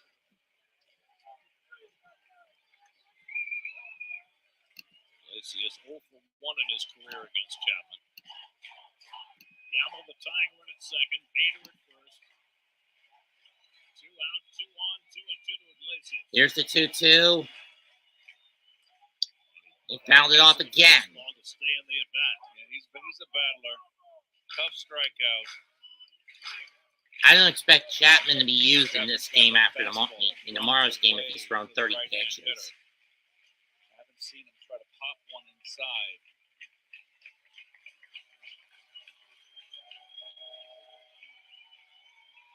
Again, the 2-2. And the dirt. And the dirt gets away. Gamble will go to third. Bader will stay put at first. That's a wild pitch. But Gamble moves to third. Really a good block right there. 5th batter of the inning for Chapman. His 4th full count. He's already thrown a season-high 30 pitches. Francisco Lindor is on deck. Bader will be running from first. Gamble the tying run at third. 3-2 to Iglesias. Here it comes. And fouls it off again. 2-mile-an-hour fastball. Chapman will have to do it again. He's going to have to pop him inside, or he's going to be in trouble. Iglesias is really in up the middle mode right here. Tough strikeout. 8th pitch of the at bat to Iglesias. And it's ball 4. He missed low, and the bases are loaded for Lindor. Well, the Mets have put together some great at-bats against Chapman in this inning. Look at the reaction of Iglesias there. That was close. He's such a competitor. So it comes down to Lindor, who has a single, a double, and a walk today. He's 1 for 5 in his career against Chapman. Bases loaded, 2 out, top of the 9th. Mets down by a run, and Lindor asks for time before Chapman can throw his first pitch. I think he didn't get time. He said, I'm not ready to hit. Umpire made the 2 fingers to the eyes. So I don't think he was charged with timeout. Gamble at third. Bader, the go-ahead run at second. Iglesias at first. First pitch to Lindor. And Lindor takes it low, ball 1. Low and in for ball 1. First time in the inning that Chapman has not been able to throw a first pitch strike. He must be running on fumes now, about to throw his 34th pitch of the inning.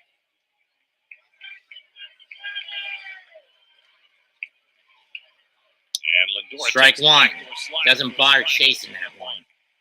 Something that always pisses me off when he does that. It's been kind of his bailout pitch. It's the one he got Vientos on for his first out.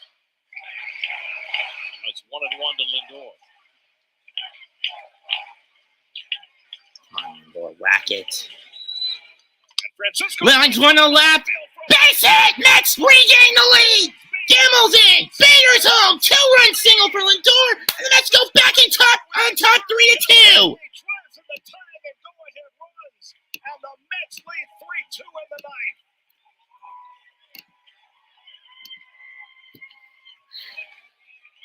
Ow. Big time hit for Lindor with the Mets down to their final out. And they jump back in front in the 9th. Slider in, off the end of the bat, dumps in the left, and the Mets get back on top. For Lindor, that's his 45th and 44th and 5th RBIs of the year. Bader was taken off the moment that ball hit the ball was clocked. Iglesias goes to second, and the Mets get a 2-run single. And that one almost hits Nimmo, ball 1. It was Nimmo who drove in the first run of this game in the 8th with a double to left center before the Pirates rallied against Diaz and took the lead in the bottom of the 8th. Now the Mets have the lead in the 9th. Ball 2. Side to Nimmo. Now the question is, can Diaz right the ship in the bottom of the 9th after giving up a walk and 2 hard-hit balls in the 8th? 2-0 to This Nimmo. team does not make shit easy. 2 on and 2 2-0 out. pitch to Nimmo. And Brandon takes up Ball 3. Ball 3. They're going to get somebody up behind Chapman. And it's Kyle Nicholas warming up. Chapman, by far his highest pitch count of the year. This will be his 39th pitch of the inning. Regardless if he gets Nimmo out here or not. And Nimmo will take strike 1. JD Martinez would be next. The bench very much part of this. From behind. Mets. Bader, the big hit. Here's the 3-1. Second, Lindor at first. Ball 4. Loads up the bases. The bases are loaded again. Chapman's out. Nicholas coming in. Chapman wants his 3rd batter of the inning. Iglesias had the clutch walk with 2 outs to load him up for Lindor, who drove in the tying and go-ahead runs. And so both Diaz and Chapman blowing saves in this game. The Mets have taken the lead and looking for more now as the Pirates go to the bullpen. Call to the bullpen brought to you by Nissan. Baseball is a sport, pero la verdad es que para nosotros el béisbol. Another game's going on right now. El béisbol es un Washington trails St. Louis 8-3. Cleveland completed the comeback against San Francisco to win 5-4. It's the plátano power and the arepa power. It's 4-3 Miami in favor of the White Sox. Houston, Minnesota are tied at 2. Texas crushing Tampa 11-2. Kansas City up 5-0 in Colorado. The Cubs toppling the Angels 5-0 going Because Virginia's horse industry with 2 isn't men just gone. racing and farming. And of It's built course, on the the Orioles skills, trying to rebound from labors, getting their and asses handed to passions them of last dedicated night. people working in Yesterday every are up industry 4-0 on the throughout A's. our state. Horses fuel the economy, And it's create tied at jobs, 1 in support thousands of San families, Diego and even as Jackson make dreams Profar, come true. Corbin Virginia's Carroll for the economy Diamondbacks to wins start with the horses. game. And Jackson Profar for the Padres have each gotten a solo bomb.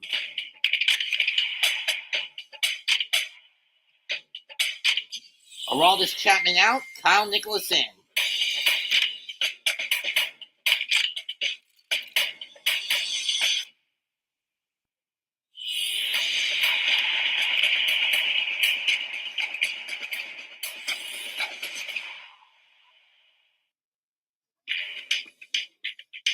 And 2 out after Chapman gave up the lead in the top of the ninth. A lot of really phenomenal at-bats. Leadoff walk from Alvarez was very similar to the walk that Iglesias got to set up Lindor. Both battled. Big hit to So give both the Mets teams the have lead. blown Now their David benches at Martinez this trying point. to increase the lead before Diaz goes back to McNeil will be the mound. coming out, Diaz Tyron has Taylor thrown going a in the pitch in right, almost and 25 Luis minutes. Friends will come in at catch. Yeah, Martinez Ball takes 1 to first slider out of the Martinez. strike zone, so Nicholas in a spot where he absolutely has to throw strikes. And he has averaged 5.1 walks per 9 innings this year. Which isn't good. And now it's 1-1. we got a call strike, generous call from Nick Marley.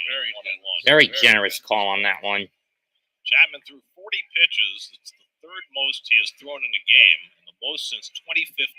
Damn. And it wore on him. Badly. 2-1. Martinez is the 8th man up in the inning. Pete Alonso would be next. And there's Adam Ottavino. And I would be really tempted to go to Ottavino after the length of time that Diaz has had to sit. See what Carlos Mendoza decides to do. I would not go to He'll Ottavino. change everything. Swing and a miss by Martinez. He got a little greedy. 2-2. Martinez now 2-2.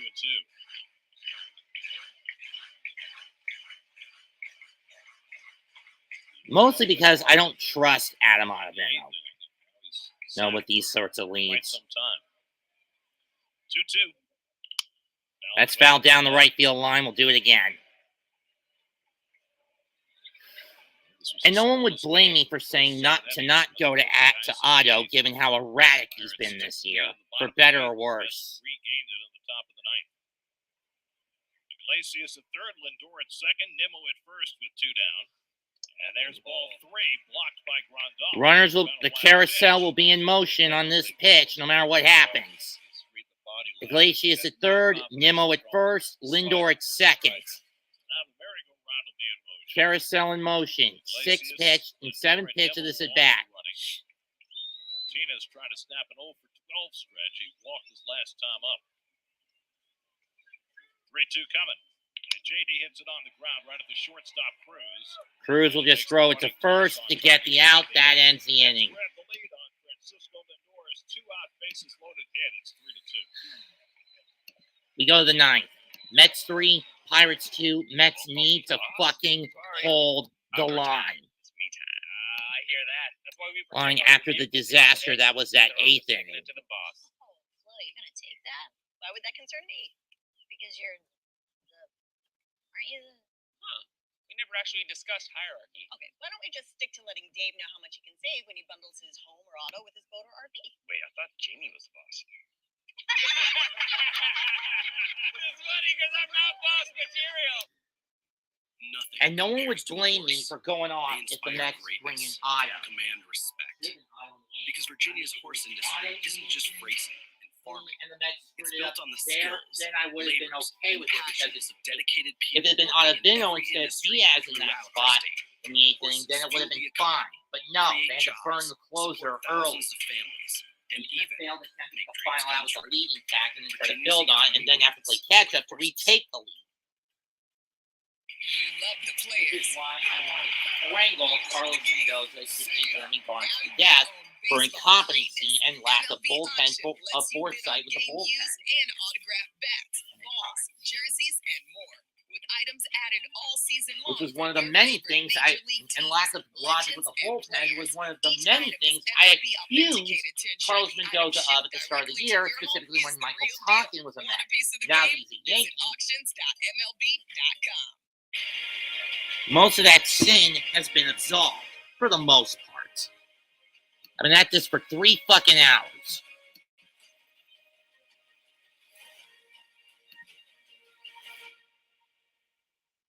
This is what you've been waiting for, folks. This guy is off the chart special. This guy is as In the event of a 10th inning, Martinez will be the ghost runner. Tyrone Taylor moves into right. Comes in and Gamble will play right. Strike 1 to O'Neill Cruz. Diaz charged with a blown save after giving up the 2-run hit to Nick Gonzalez in the bottom of the 8th. Now it's a chance to be the winning pitcher. Ball 1. The slider to Cruz, a ball and a strike. Rowdy Tellez on deck, and then Jack Sawinski. Diaz did not look sharp in the 8th inning, working back-to-back days. Which was a mistake by Mendoza. Right, yeah, he rushed that one. Really rushed his arm speed. That's fouled off. 2-2. Ball in on Cruz with the slider, and it's 2-2. The problem they have in bringing Ottavino into this inning is that he struggles against the lefties. That's true. I forgot about that fact. Right, left-hand hitter. Derek Shelton has used his entire bench. Mets still have Tyrone Taylor in case it goes to extras. 2-2 to Cruz. And he got him on the corner. Sit down. Down, you little bastard. 1 down, 2 to go.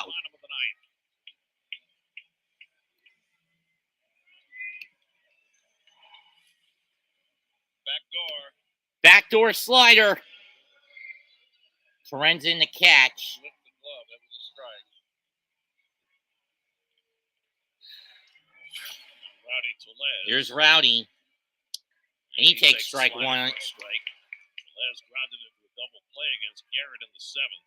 He's had 3 career at-bats against Diaz. All have ended in strikeouts. Sun's starting to peek back out through the clouds. That's fouled off. 0-2 by Tellez. Diaz ahead of the count 0-2.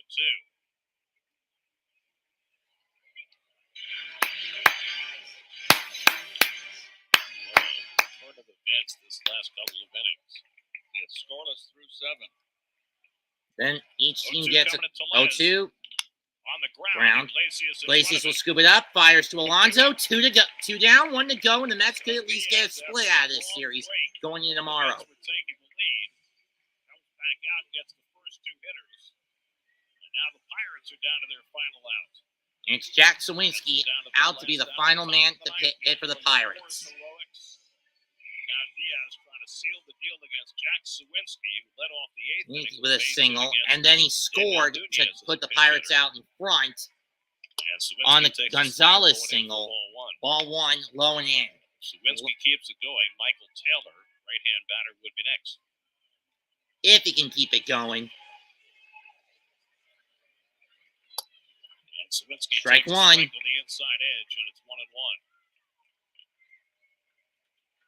Diaz trying to seal the deal in the 9th after letting it get away in the 8th. 1-1. Strike 2. Strike, and the Pirates are down to their final Pirates down to their final strike. Let's see how this plays out. This has been one of my longest baseball games in a while. 2-2. In the dirt, 2-2. Slider, 2 balls, 2 In my strikes. big fucking mouth.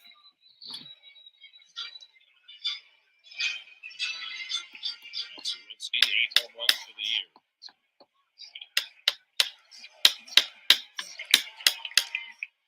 Diaz, 1 strike away. 2-2 to way out, full count. Slider, and it's 3-2. Really got to stop throwing that kind of slider. Your head.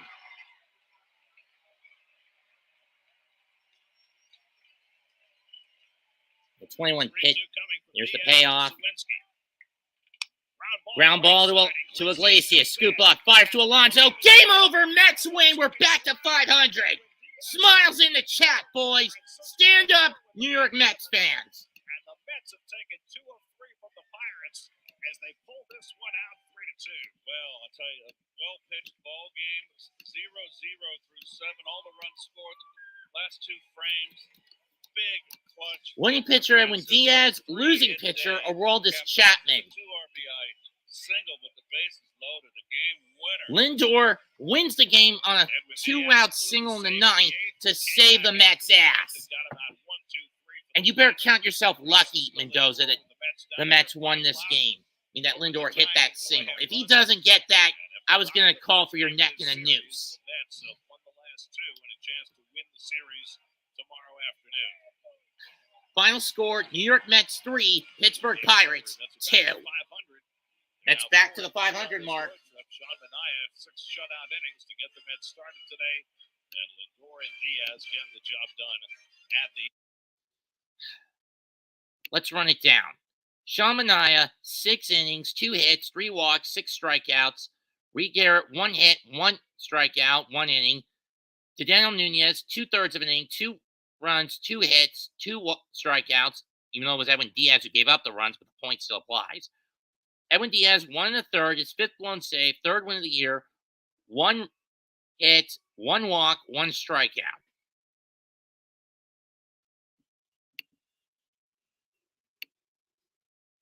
For the Pirates, Luis Ortiz, 6 innings, 4 hits, 5 strikeouts. Carmen Mlodzinski, 1 hit, 1 strikeout, 1 inning pitch. Colin Holman, 2 hits. It's 1 run, 2 walks, 1 strikeout. Aroldis Chapman, 2/3 of an inning, 2 hits, 2 runs, 3 walks, 2 strikeouts. Kyle Nicholas, 1/3 of an inning pitch. In a game that just went a little over 3 hours.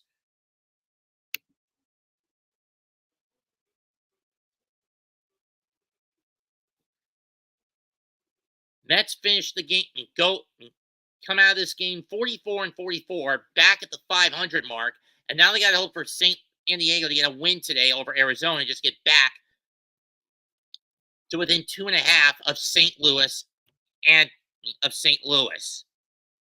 Because the way St. Louis is playing Washington right now, St. Louis is getting out of D.C. with a W. And getting out of this game with a W in St. Louis. As last I checked, in Washington. Last I checked, they were up 8-3. Let's see where it's at right now.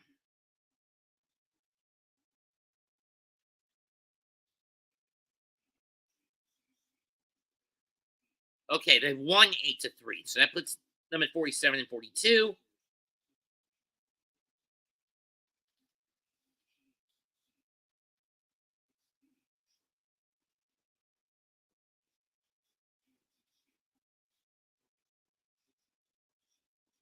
And if the Friars lose this game, both the Mets and the Diamondbacks will be within 2 of San Diego. But Arizona's going to have a tough matchup tomorrow as they face the Atlanta Braves, and they're facing Chris Sale, who's probably going to be the starting pitcher for the NL All-Stars this coming Tuesday. Next Tuesday at the All-Star game.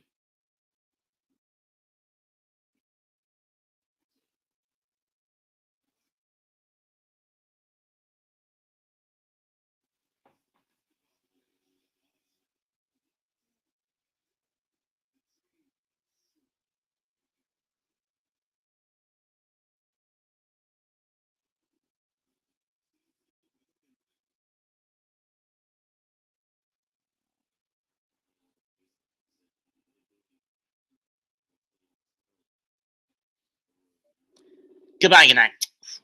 Comment, like, and subscribe.